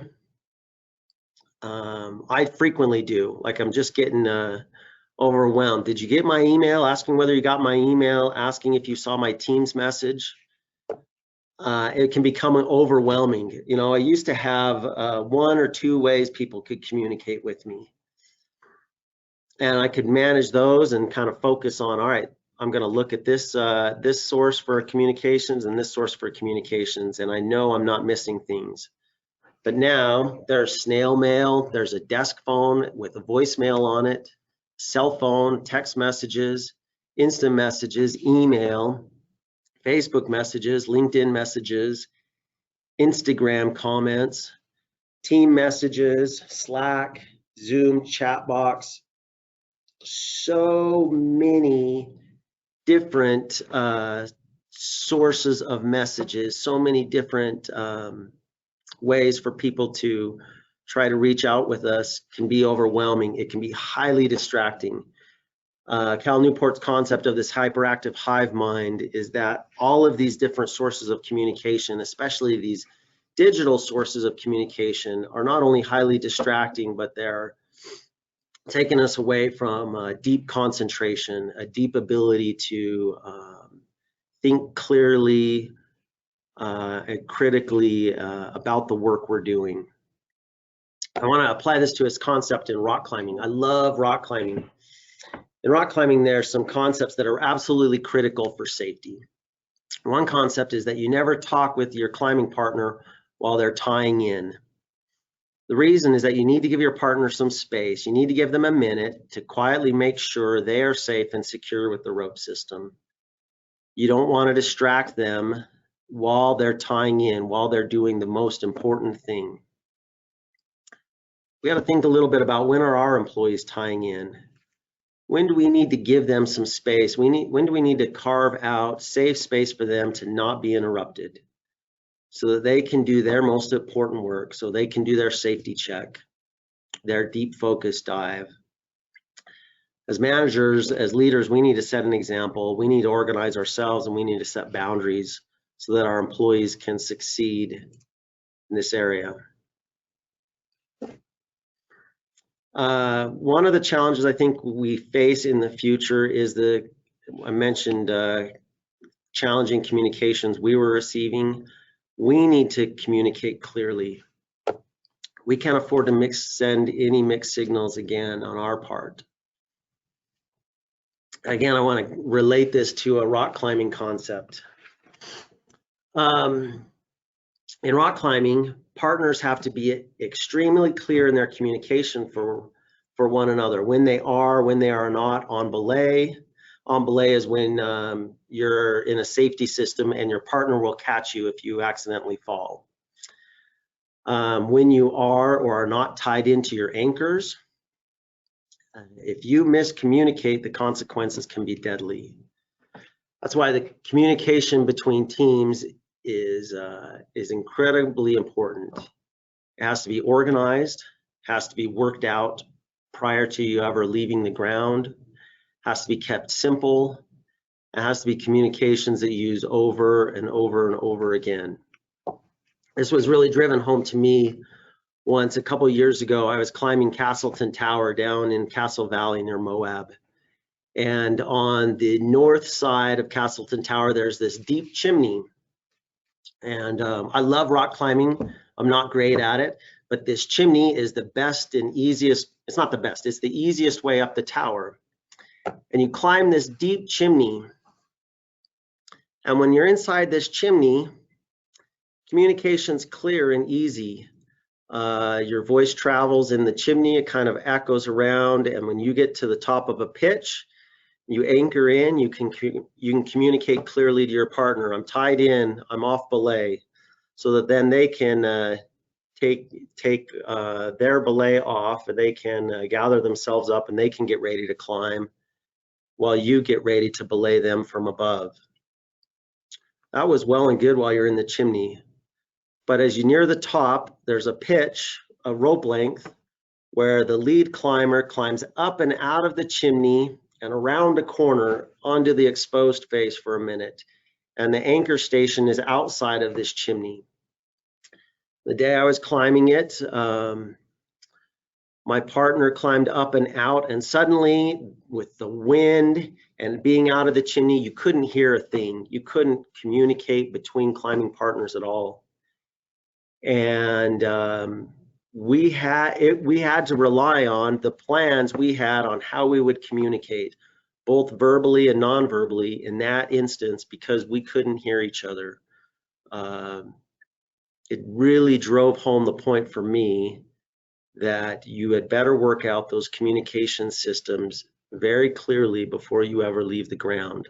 Now, fortunately, we'd climbed a lot together, and we had one member of our party who'd climbed the route before, so they knew what they were doing, and worked out great. But had we both been new, unfamiliar with each other, and not worked out our signals in advance, that could have been scary and dangerous.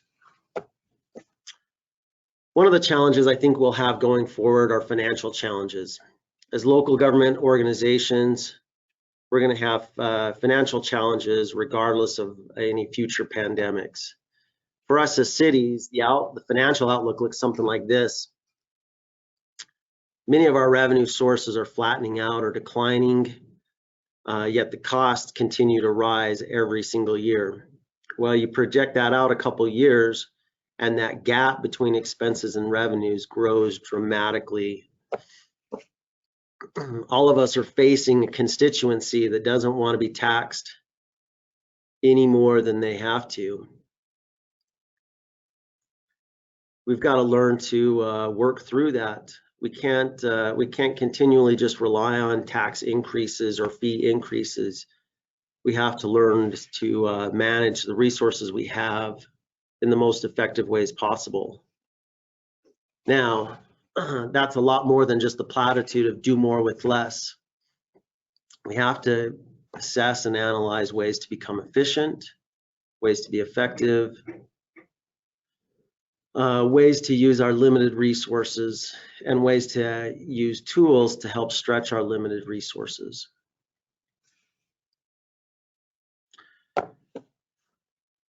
Going forward, work-life balance, I think, will become an even bigger issue. Again, Kurt mentioned this morning that there's these growing expectations for remote work. There's these growing expectations for greater flexibility. Well, all of that's great, but working from home can tend to kind of blur the lines between work life and home life.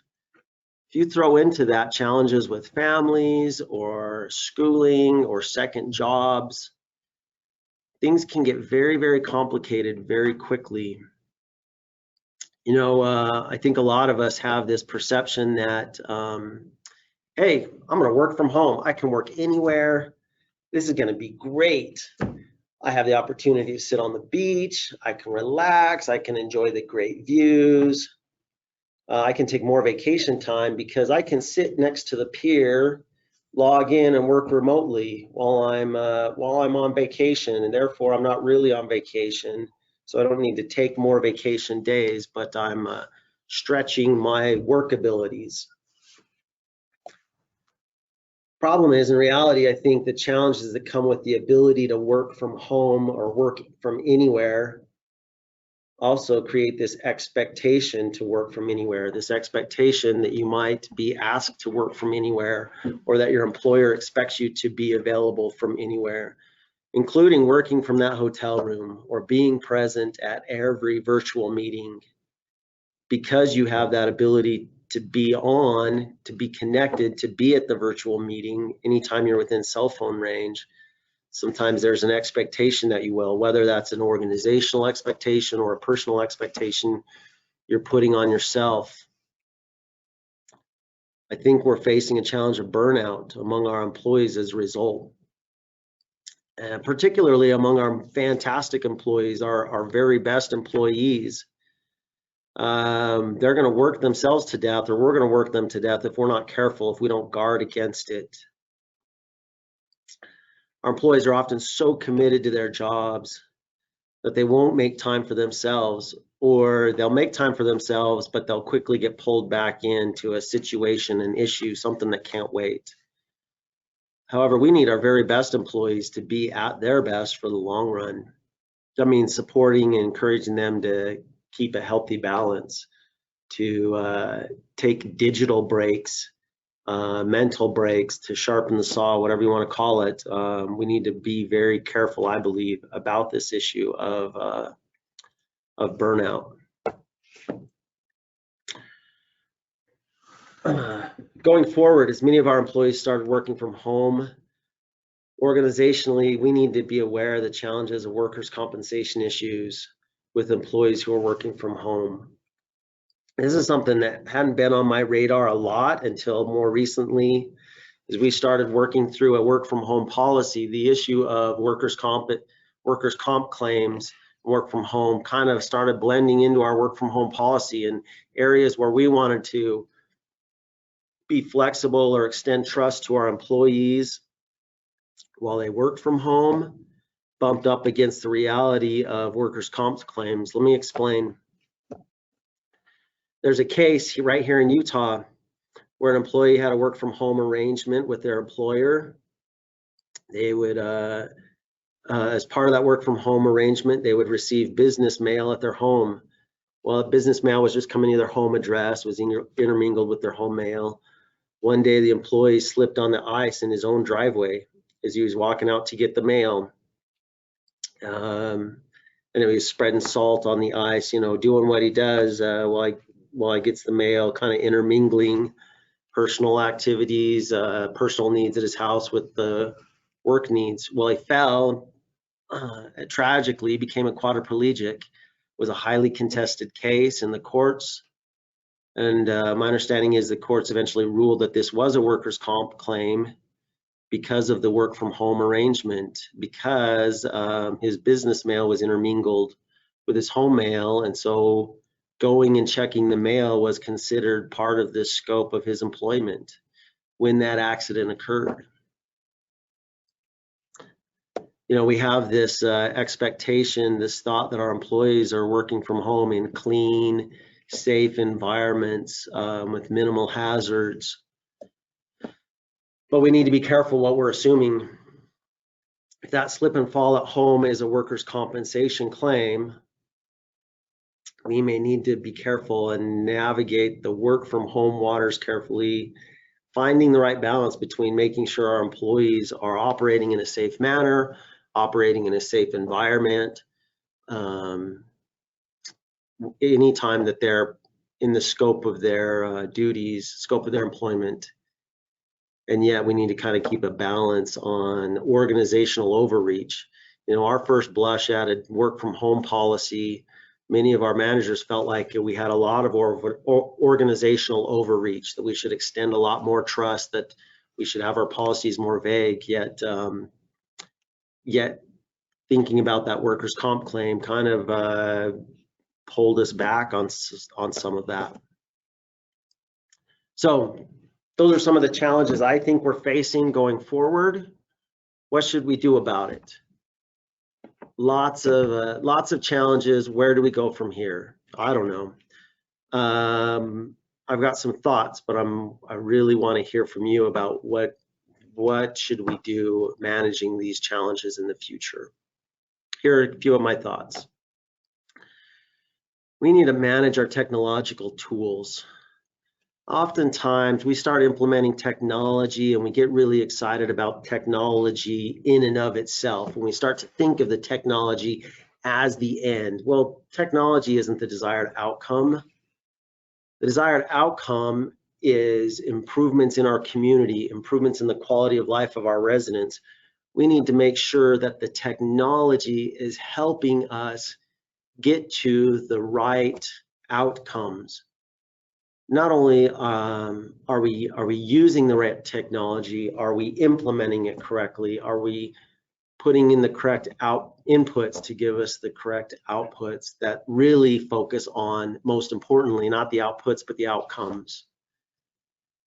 Or are we setting our technology up to just give us answers we want, not actually make improvements in the quality of life of our residents? Sometimes we can get so focused on technology that we're missing the main experience. It reminded me of a quote by Stephen R. Covey that I liked. If the ladder is not leaning against the right wall, every step we take just gets us to the wrong place faster. When it comes to technology, and frankly, all of our goals, are we putting our ladder up against the correct wall? Are we taking time to stop and say, okay, what's the outcome we're after? How do we measure that outcome? How do we measure whether we're achieving that outcome? And what things are we doing that lead to that outcome? And should we do more of those? And what things are we doing that take away from our desired outcome? And should we do less of those? A lot of times we're implementing technology because it's the latest fad. We think it will make us more efficient, but then we spend time, we trade time and efficiency in one area for time and efficiency in another. If we focus on the outcomes, then we'll be much less likely to put our ladder up against the wrong wall. When I was at Sandy, I got a new boss, and my new boss came from the medical field, healthcare industry. He had never worked for a city before, and he had very different perspectives. And one of the things he taught me, and he taught our organization and pushed forward as a philosophy taken from healthcare, was this concept of operating at the top of your licensure. In healthcare, there's a big push to operate at the top of your licensure. Employees are expensive. Our expensive employees should be doing things that only they can do. For example, when you go see a doctor, the doctor doesn't make the appointment. The doctor doesn't greet you in the waiting room. The doctor doesn't take your vitals. The doctor doesn't even wrap the cast. My daughter is a MA, and she just started working for an orthopedic doctor, and her job as an MA making $17 an hour is to wrap the casts, to cast broken arms. The doctor doesn't do that. The doctor diagnoses, assesses, does the critical things that only the doctor can do, and doesn't do any of the things that doctors could do, but others could do also. As a city, this concept of operating at the top of our licensure is something I think we could do a little bit better at. In police, in fire, even in administration, are we setting our employees up to work at the top of their licensure for the biggest percentage of time in their organization? Or are we having our highly paid employees do things that are near the bottom of their licensure and or that they're not the most effective at? A quick example, our detectives have to take lots of interviews, sometimes very challenging, very difficult interviews, and our detectives are highly trained, well paid, highly skilled at taking interviews with both suspects and victims. Those interviews all have to be transcribed and sent over to the district attorney's office to be screened as part of cases. Well, heretofore, our detectives have been transcribing those interviews themselves. Thinking of this concept, our police chief said, you know, we have very few detectives. I really need more detectives, and I know you're not going to budget more detectives for me, so I need to get more time out of my existing detectives. One of the things I want to do is hire transcriptionists to transcribe these interviews. They do it faster, they're better at it, and they're less expensive than the detectives. I love that. So in this proposed budget, we're putting transcribing services for detectives into the budget rather than having our detectives do that themselves. One of the things I think we'll all need to do organizationally is be more flexible. The pandemic taught us we need to be quick to pivot. For example, in the future, it's likely to become an even more important organizational skill that we are able to change, able to adapt. I don't mean that I don't mean to imply like a sewer treatment plant needs to suddenly become a social media platform. But I do think we need to be prepared to operate remotely again, to adopt to new types of payment systems, to account for turnover or fluctuations that may occur in our staffing, and frankly may occur more quickly than they have in the past. We need to make sure we're becoming organizationally flexible. And then lastly, we need to lead. We need to lead out in the future. We need to lead our organizations with something more than just platitudes. I like this Dilbert cartoon because it it reminds me, leadership's more than just saying the right thing. We have to do the right thing. But more importantly, we don't have to do the right thing as much as we have to help our employees do the right thing and become empowered themselves, become very effective themselves so that they can accomplish the goals of our community. They'll know the best way to accomplish those goals if we empower them and help them make clear what the goals are, but then give them the tools for them to figure out the best way to accomplish it. Thank you for your time. I'm happy to answer any questions or talk more specifically about some of the challenges West Jordan's had in the past year with the pandemic and some of the ways we went through those challenges. If we want to ask questions in that regard.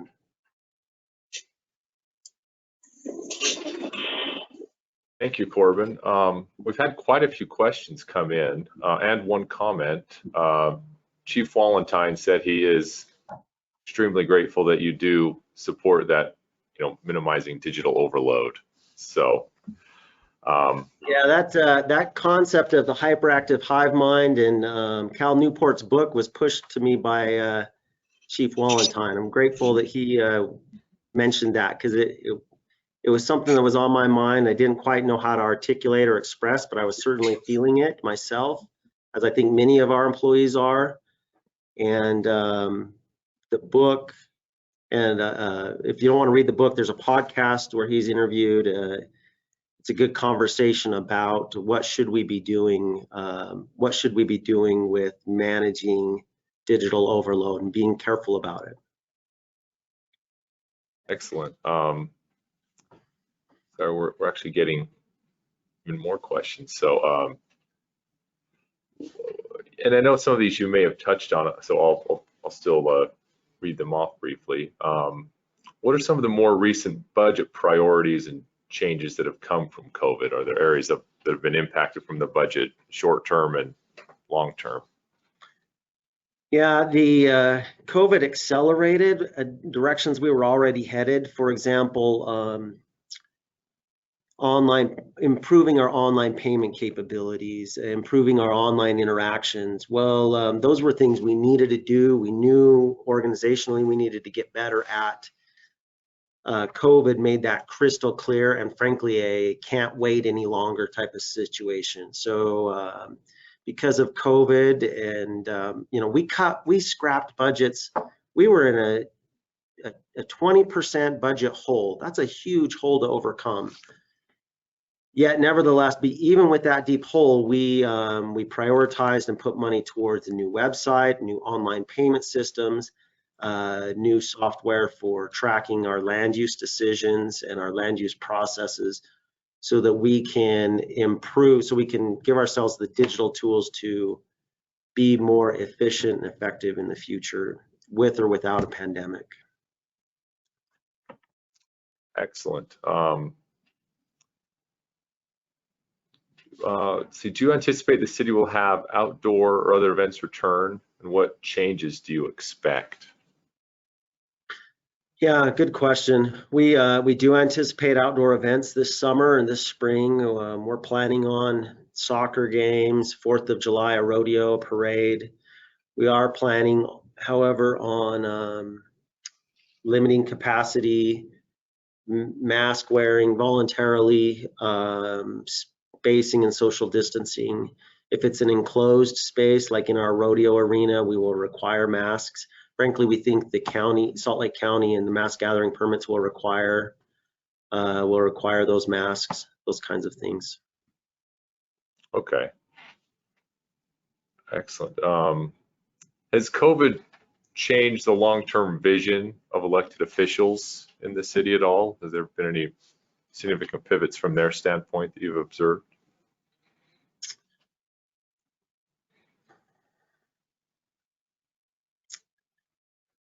I still think our long-term vision as a community has generally remained the same. You know, as I was preparing this presentation, I thought a little bit about things like mass transit and density. At the start of the pandemic, there was this sense of we got to quit urbanizing as a community. We got to quit being dense as a community, because look at New York. When there's a pandemic, the more dense a community is, the more reliance on mass transit there is, the worse it is for the community. So we had a moment midway through the pandemic where I think there was there's always a little bit of a resistance to density at times. I think that grew, and the pandemic was used as an excuse for that resistance.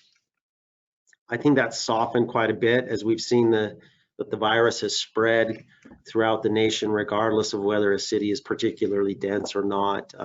It can still be challenging. So our vision toward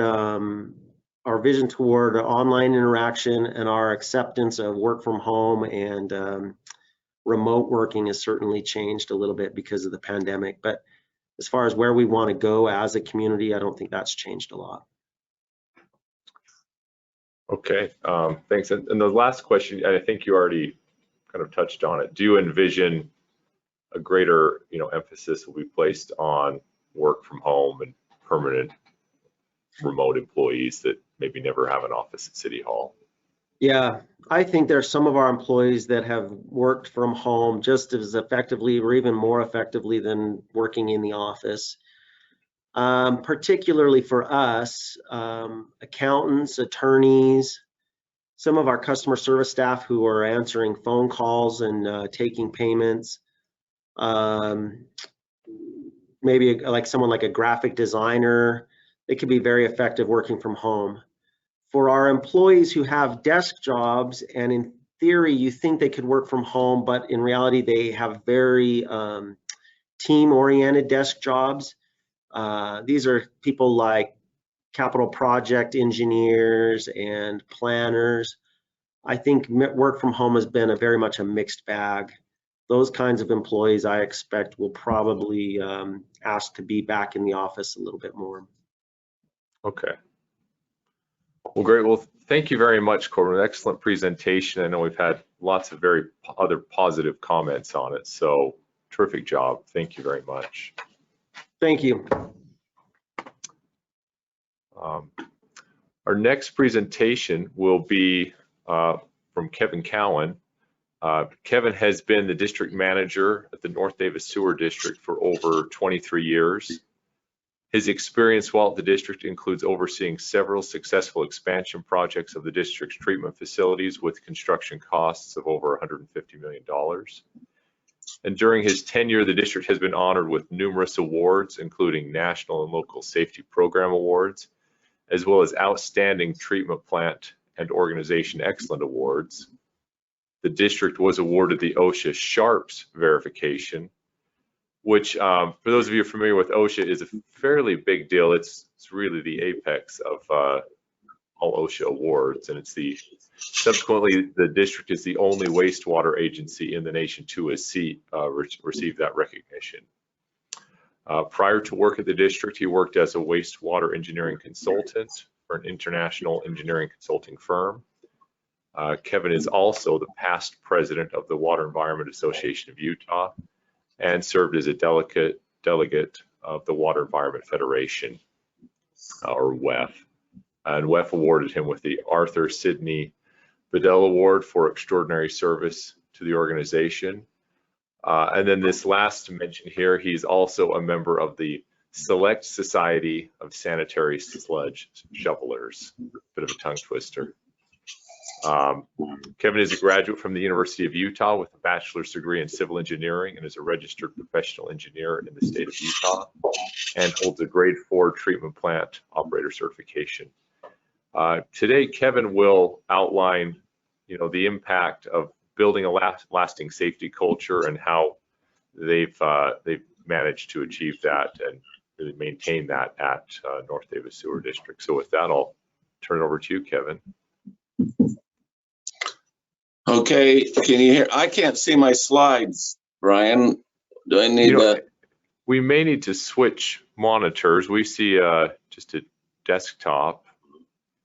I don't know if your camera has a cover on it, perhaps. It looks like it's on, but maybe has no cover. Let's see. We can run the slides from my computer as well if we need to. That would work. Yeah, let's do that. Okay. Let me. Sorry. Not I've to got worry. it up. I guess it's on the wrong monitor. Let's see.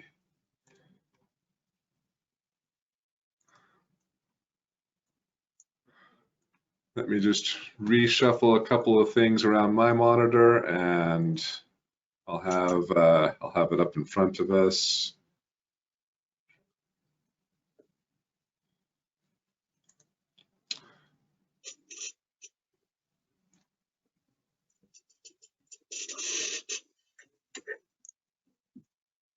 All right.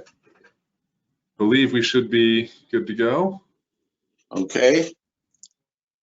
So I appreciate the opportunity to share with you some of the ideas that we have at the North Davis Sewer District about our safety program and building a lasting safety culture.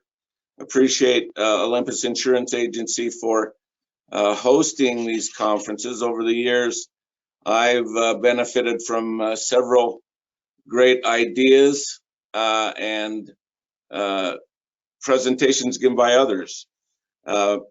Being the last presenter, let's see, how do I change slides? I have to wonder. I believe you, if you click the right arrow key on your keyboard, that will let you change slides. Anyway, I'm sure being the last presenter, there are many who are saying if I have to sit through one more PowerPoint, I don't know what I'll do, but I've got a video presentation that talks about the downfalls of PowerPoint that I'd like to show. And let's see. Not working, Taylor. I'm pressing the right arrow. It's okay. We'll adapt, and Okay. let's see what I can make me presenter.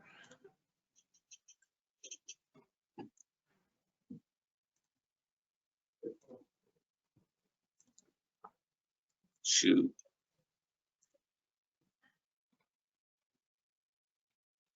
Bear with me one moment.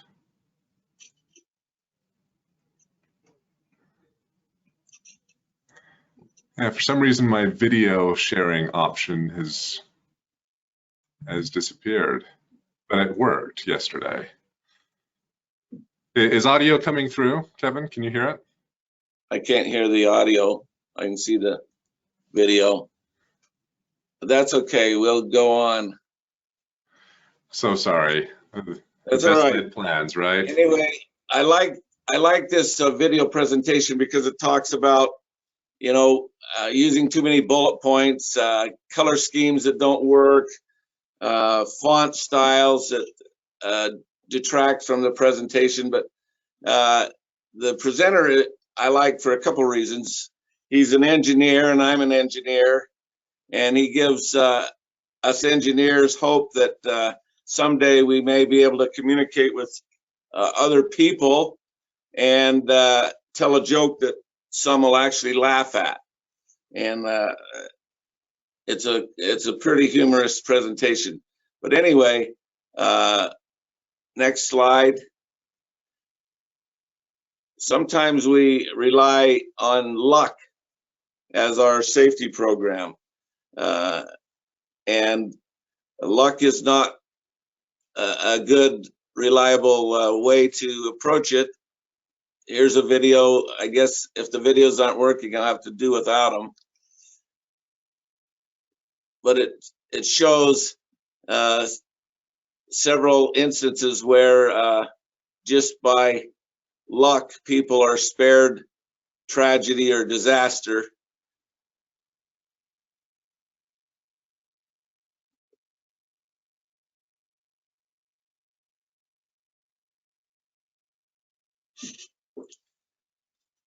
This one's good because he's spared, and then he ducks down and the motorcycle goes right over him.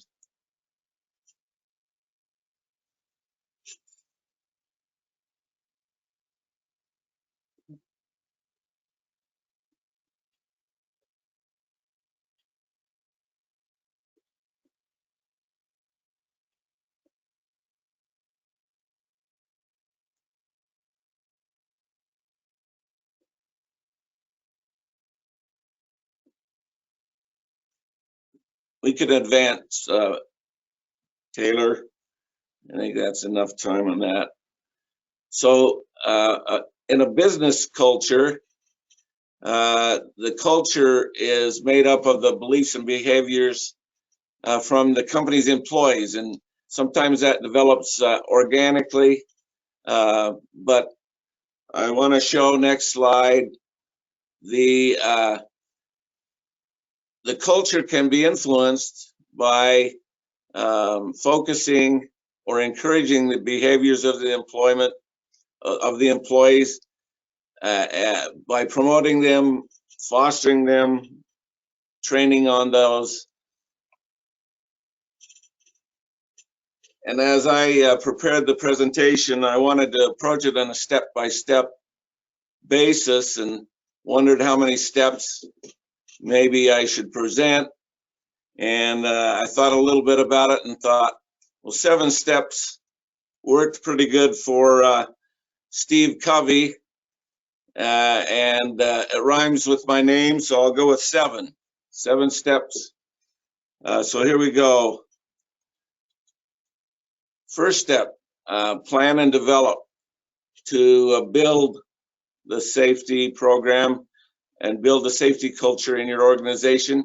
You have to have a good plan. And a good place to start with a safety plan is OSHA. You don't have to reinvent the wheel. We're held to the OSHA regulations anyway, and OSHA requires written plans, etc. So OSHA is a good place to start. Who else has $661 million to develop a safety program? OSHA was created, after all, to protect the American workers in the workplace. It was based on a realization that what we do at work affects our health and safety. Over the years, I've noticed that many think that OSHA is a 4-letter word, that there are unnecessary regulations, it's too restrictive, and hampers our ability to accomplish the work we want to do.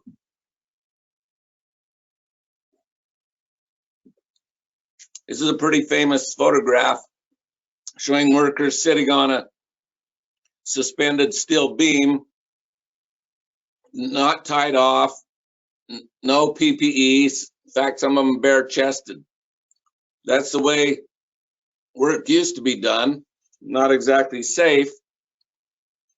And it's from these types of experiences that OSHA was created, by setting standards, providing training, and encouraging and requiring safe work practices. So what are the written programs required by OSHA? This varies based on the type of agency that you operate. For us, there are many that I'll go through. Again, these are written programs you're required to develop, have in place, and train on. An accident and injury reporting plan. We have the form you see there on the slide. This form is used anytime anybody has a finger cut, or if they wrenched their back.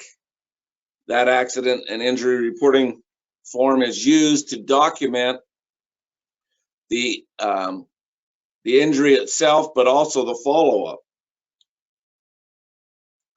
Lockout, tagout written program is also required. We deal with a lot of electrical equipment and panels. Very important program or plan. Hazard communications plan. This is where you have the SDS documents that are available, the safety data sheets available to all employees so that they can reference any chemical used on the job to see what protections are recommended, what potential health effects there may be from those chemicals.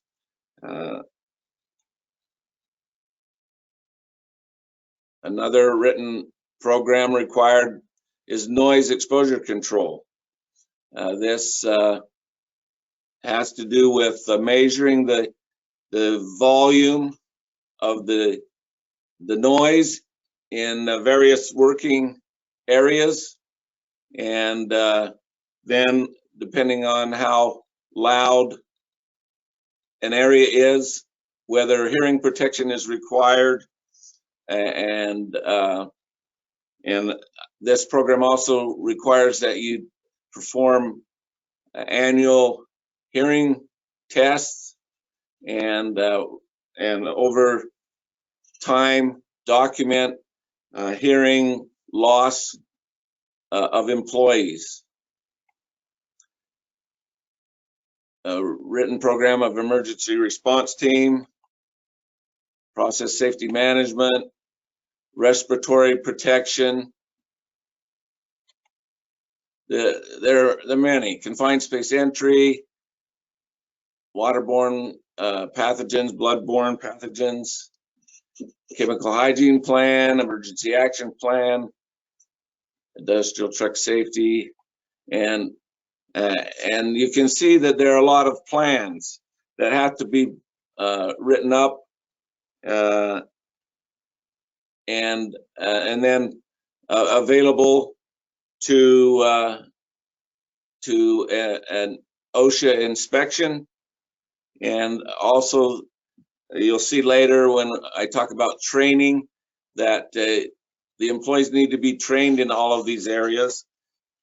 And the question becomes, well, how do we actually accomplish all of this? That's a lot. Second step in creating a lasting safety culture, you need buy-in and active support from management for safety itself and for the safety program. If a supervisor or a manager shows up at an area where employees are working and they are all required to wear hard hats, safety glasses, maybe vests, and the manager walks up, doesn't have any of his PPE on, the perception then becomes, well, you know, he thinks he's exempt from all of these requirements, and that doesn't show the type of support that is needed to develop a strong safety program and especially a safety culture where that just becomes an automatic thing. Safety is something that is just built into your operations. This had an accompanying video. Let's see if it'll at least show the picture. This is a picture of, oh, is it gonna run? Oh, good. Here you see the workers. It's a human pile driver. There's the manager climbing up. He sees that progress isn't being made. He starts clapping so that they all jump together. And as soon as he starts clapping and leads the effort, the progress is dramatically improved. that's the importance. That's just to illustrate the importance of support by management, that they buy in, they promote, and they comply with all of the safety requirements that any other employee has to meet. Third step, you need the right components. What are the right components for a successful safety program? A safety specialist. You need a good, competent, passionate for safety employee. This is the employee that will be leading the safety effort, the person that people look to guide them in safety, to answer questions. Management expects them to enforce and train on safety, make sure that all activities are done safely. It's a lonely position. They're about as popular as an OSHA enforcement officer, and they in fact become an OSHA enforcement officer in your organization. And I know our safety specialist doesn't feel the love very often. In fact, you know, he's as he's gone around doing his duties, he's been flipped off, sworn at, accused of building his own little kingdom, appointing himself king. And that makes me wonder why anybody would want that job. And I guess that's what most people think about anybody who works at the local sewer plant. But a safety officer is a key and maybe the master key for building a strong safety culture. What is the importance of the safety specialist? He's dedicated to safety as his only or primary focus. Many years ago, we tried to accomplish all of our safety needs with a part-time safety specialist, figuring, you know, safety, we do some training here and there. We make sure that we check the box of required safety training for OSHA, and we hang up first aid kits around the treatment plant, and he can do that. He can do inspections and take care of safety with 50% of his time, and then the other 50% he can help operate the treatment plant. And it didn't really work. There were too many distractions, and because there was something coming up all of the time, he wasn't able to get to his safety duties. So we made it a full-time position, and it made a world of difference. It made a big improvement. That's the only focus of our safety specialist now. Our safety specialist has safety as a personal interest. He's been in safety for a long time. He's a former EMT, a firefighter, and we're fortunate to tap into that strength. The safety specialist needs to be trained in the requirements of OSHA, know what they are, keep current as things change, to make sure that you're complying with all of the regulations. Safety specialist is the one who conducts regular inspections and audits to make sure that we don't just give safety a lip service, but that we make sure that we actually do. He has to have some autonomy and authority to enforce safety policies and procedures. He can't be like a traffic cop who can't issue citations.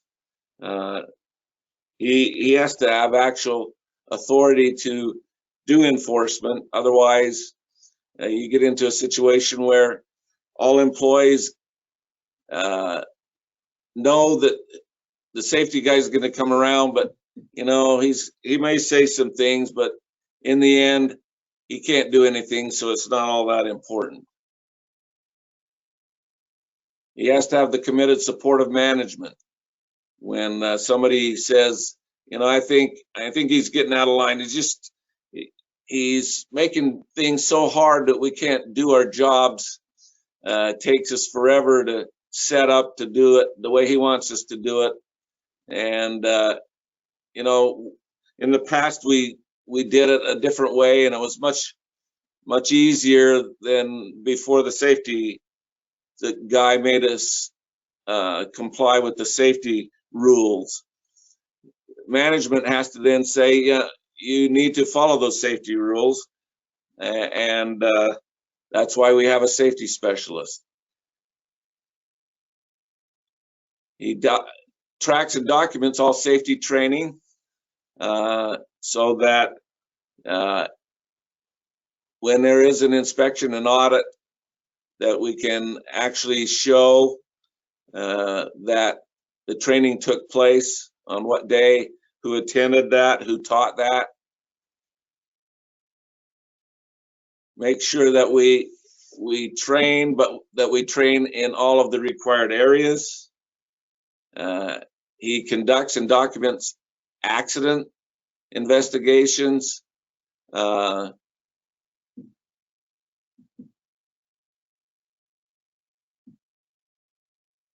It's important to remember that we don't appear apologetic when we're in a safety enforcement situation.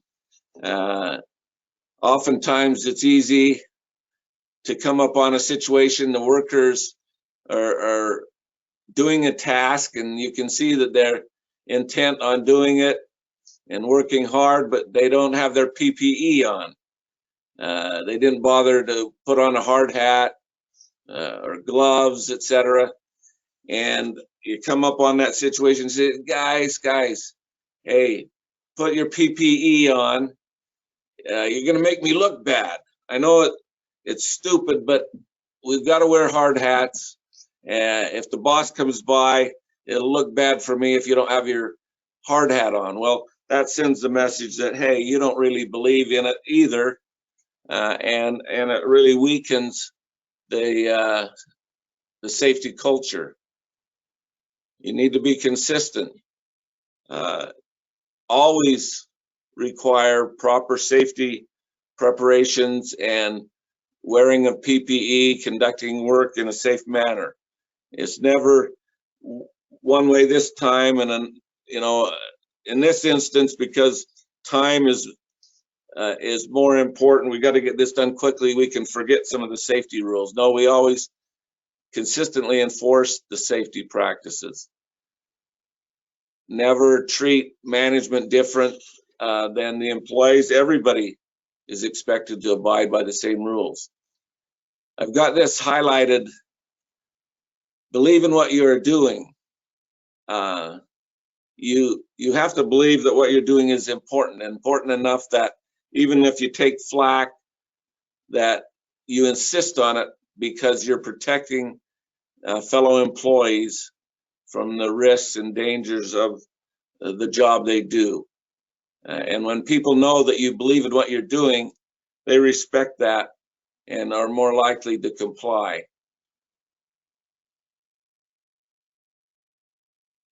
Another key component to the safety program and its success is the safety committee.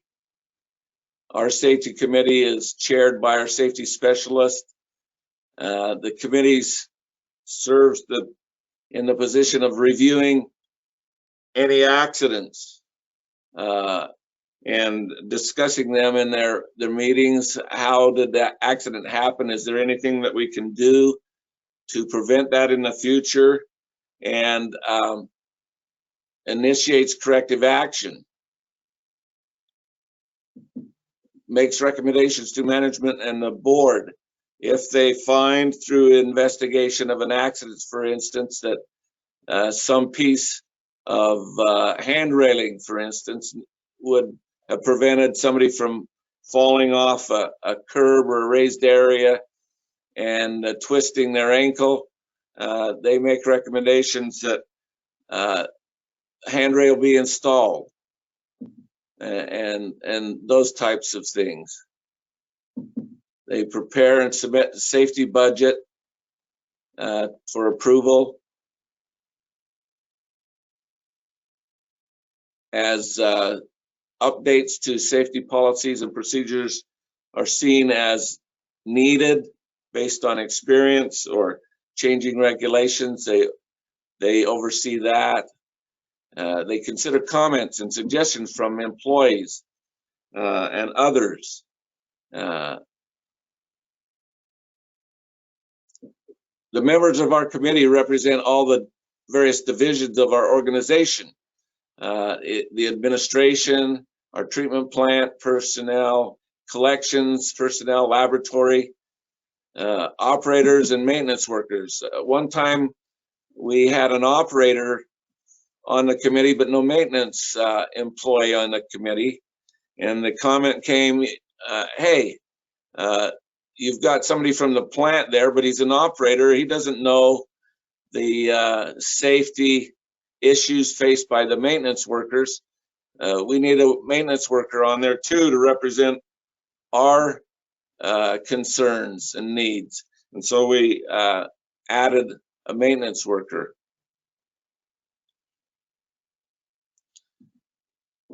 Another component of a successful safety culture, in our opinion, is training, ongoing and continual training on all of the, especially on the more hazardous tasks that we are involved in.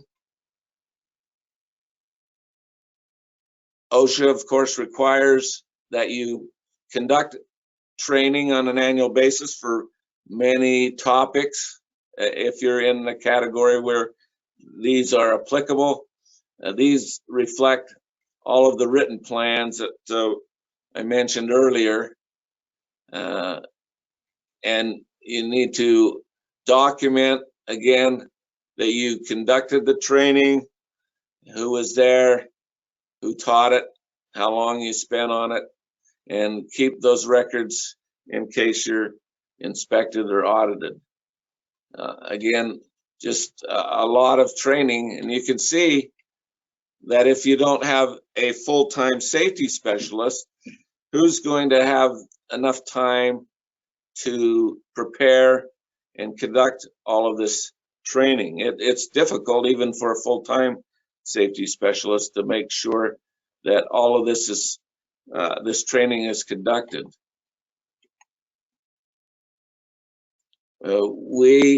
COVID has put,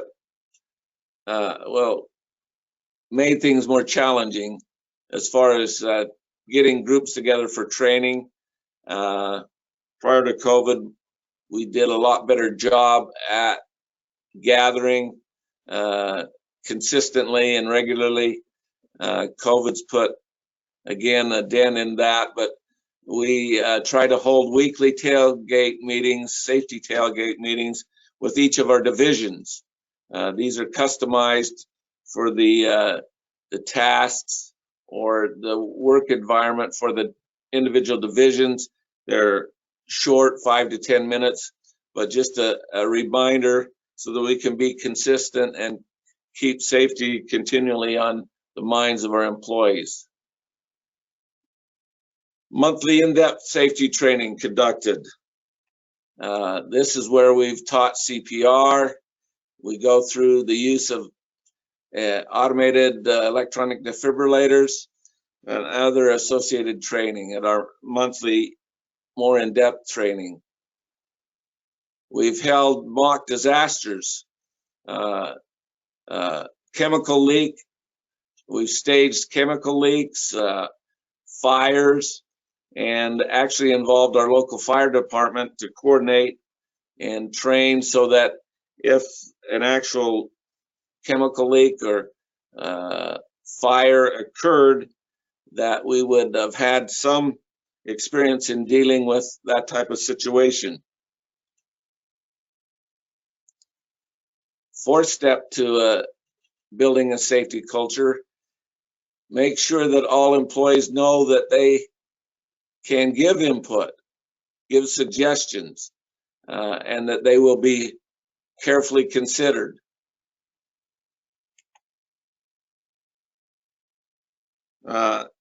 It's not a good idea, for instance, when the response to somebody's suggestion, you say, well, you know, we've always done it this way, and it's worked for us. Thanks for your comment, but you know, we're going to keep doing things the way we've always done them. That's, in my opinion, a ticket for disaster. As you can see, in this video when we started, they've always done something a certain way, but in this instance, it didn't work. So when you get a suggestion from an employee, carefully consider it, look at it, and if it's got even a little bit of merit, implement it. That reinforces in the employee's mind that, yes, safety is important. They're willing to put forth the effort to correct what I feel is a safety concern. So learn from employees. They have a lot of good ideas. They're the frontline workers who actually experience situations where risks may be revealed.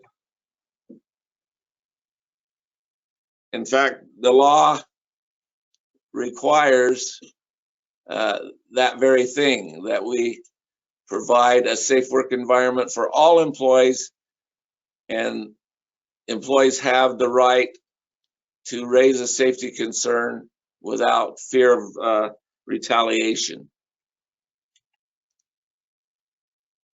Some of the improvements that we've made in our safety practices have come from employee suggestions.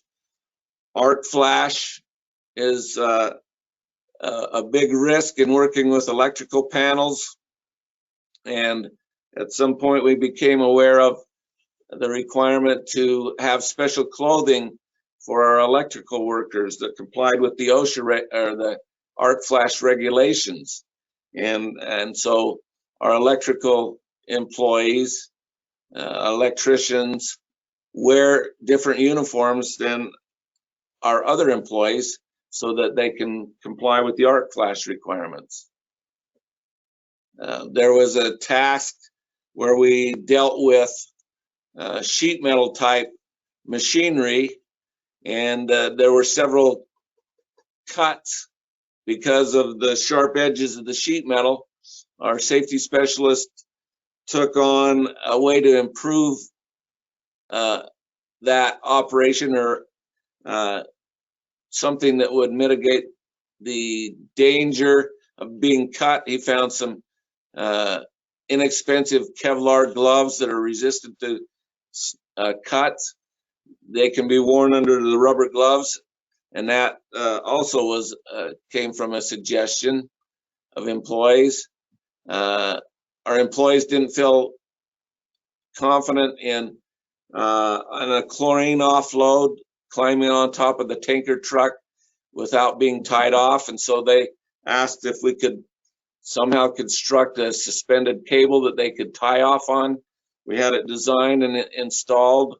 We use it every time we have an offload of chlorine. Here's a form that our employee filled out saying he didn't feel comfortable with one of the operations that he was required to do. He was required to clean these sampler probes, or electronic probes, and there was no grading at that time, and so he had to lean over and didn't feel comfortable. Filled out this form explaining the situation, and we installed grading to make things safe and take away the risk. Open hatch that our operators have to open to get a view of the process to make sure things are operating properly. It's a large hatch, like 3 by 6. You open it and it's pretty intimidating. You're looking down and into dark space and about 8 to 10 feet of water depth. It's a little bit scary, and after they brought it up, we installed grating that allows them to still see through and check the process, but it provides protection against falling down into that space. We have a joke that our vehicles get tattooed by yellow stripes, opening doors and backing into our safety or our guard posts, our bollards. And in safety committee meeting, it was brought up that the posts are short enough that if you're backing up in a pickup, they're hidden below the top rim of the pickup bed. And so our safety specialists found these sleeves, these plastic sleeves that can be installed over the top of the bollards, raising them by a couple feet.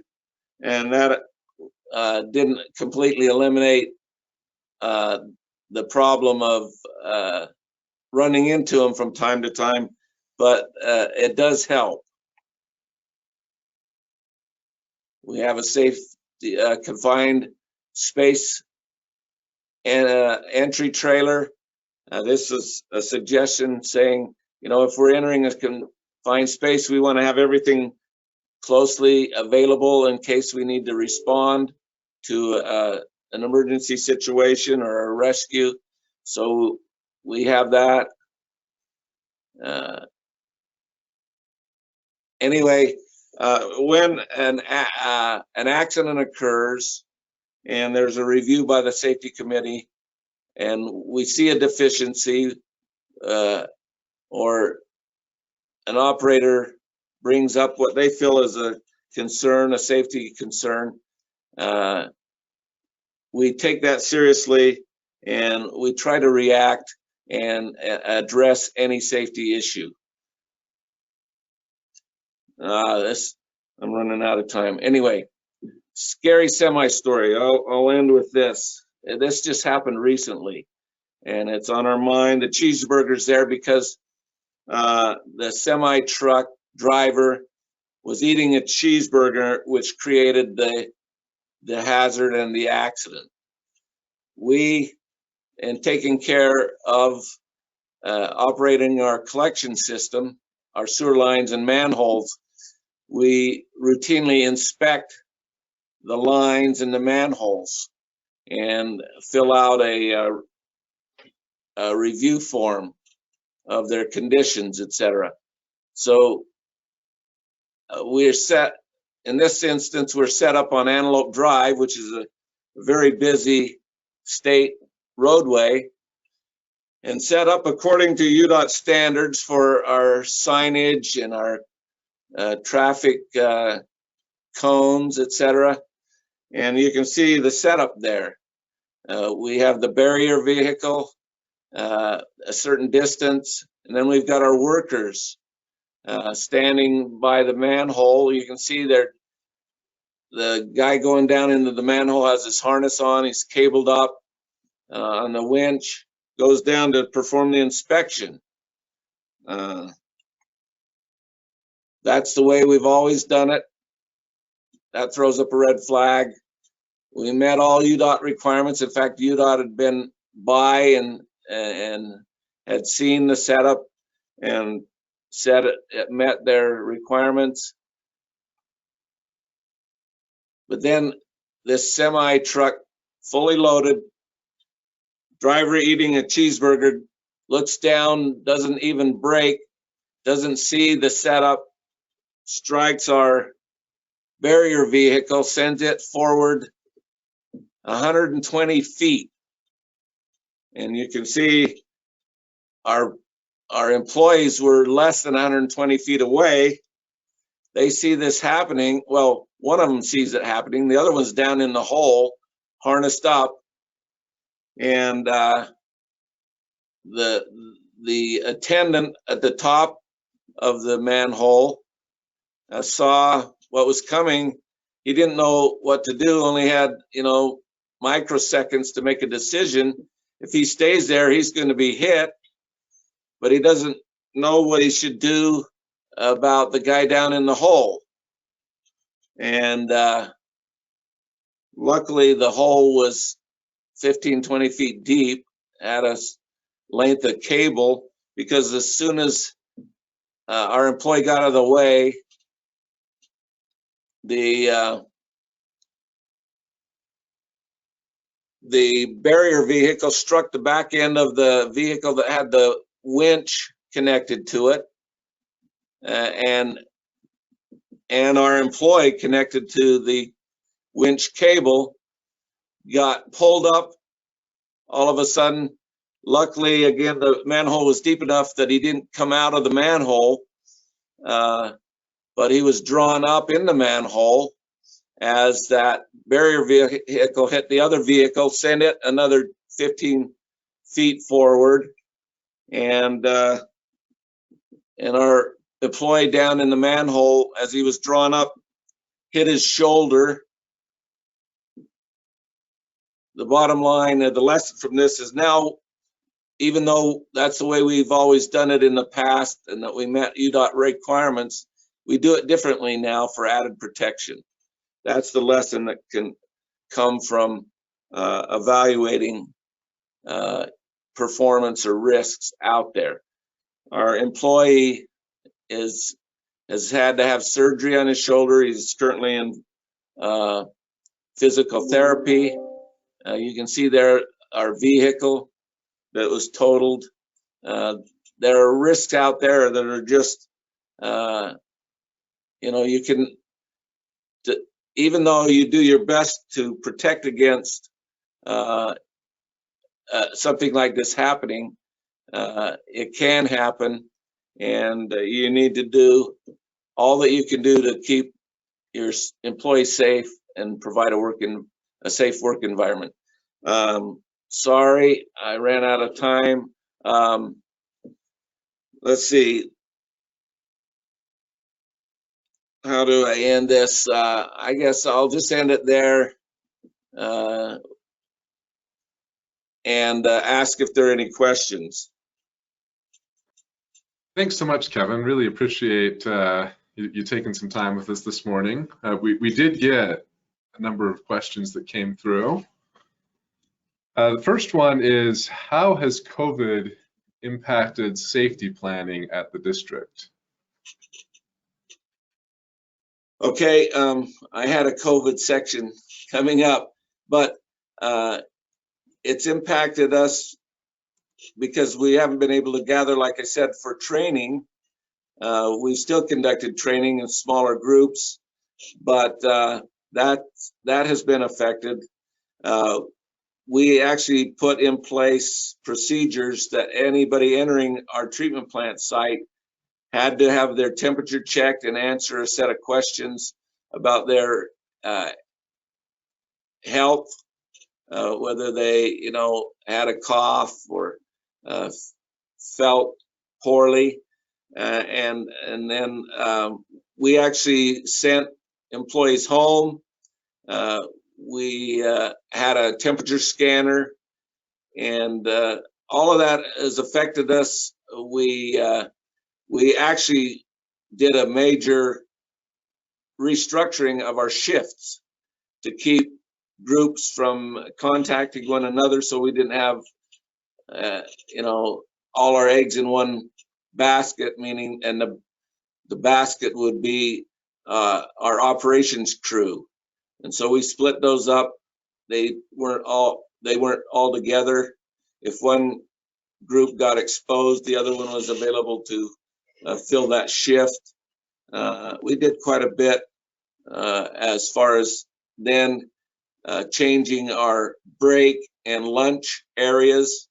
We split out our lunchroom into several locations instead of one. Yeah, so those kinds of things. Okay. Are there concerns of COVID spreading from the wastewater system? Certainly, there are, but there has always been the fear of hepatitis, typhoid, other diseases being in wastewater, that we already take precautions or already took precautions before COVID. And we felt like those precautions were protective against the COVID virus as well. Wearing proper PPE and you know, just following the procedures that were already in place. Yeah, definitely. Does the district give special recognition for safe work? And if so, how do you measure that? That's a good question. Yes, we do. We have what is called a Safety Bucks program, and that's monetary incentive to practice safe procedures, follow well, you have to be careful. You don't want to provide an incentive for concealing an accident. We used to do safety luncheons, and that was based on how many safety or how many accidents or cuts or slips or falls happened during a period of time. If we went a certain period of time, like 3 or 4 months, and we didn't have any accidents, then we would have a safety luncheon to celebrate that. Well, what we found out is some employees were afraid that if they reported, they only got a little cut. So they weren't going to report that, because then all the other employees would say, hey, you prevented us from getting a luncheon. And you don't want to, that's a misdirection of incentives. And so we now award what we call Safety Bucks to people who are found to be practicing all of the required safety procedures. All right. Yeah. I again, really appreciate you taking some time with us this morning. Really enjoyed your presentation. So thank you again, Kevin. Thank you.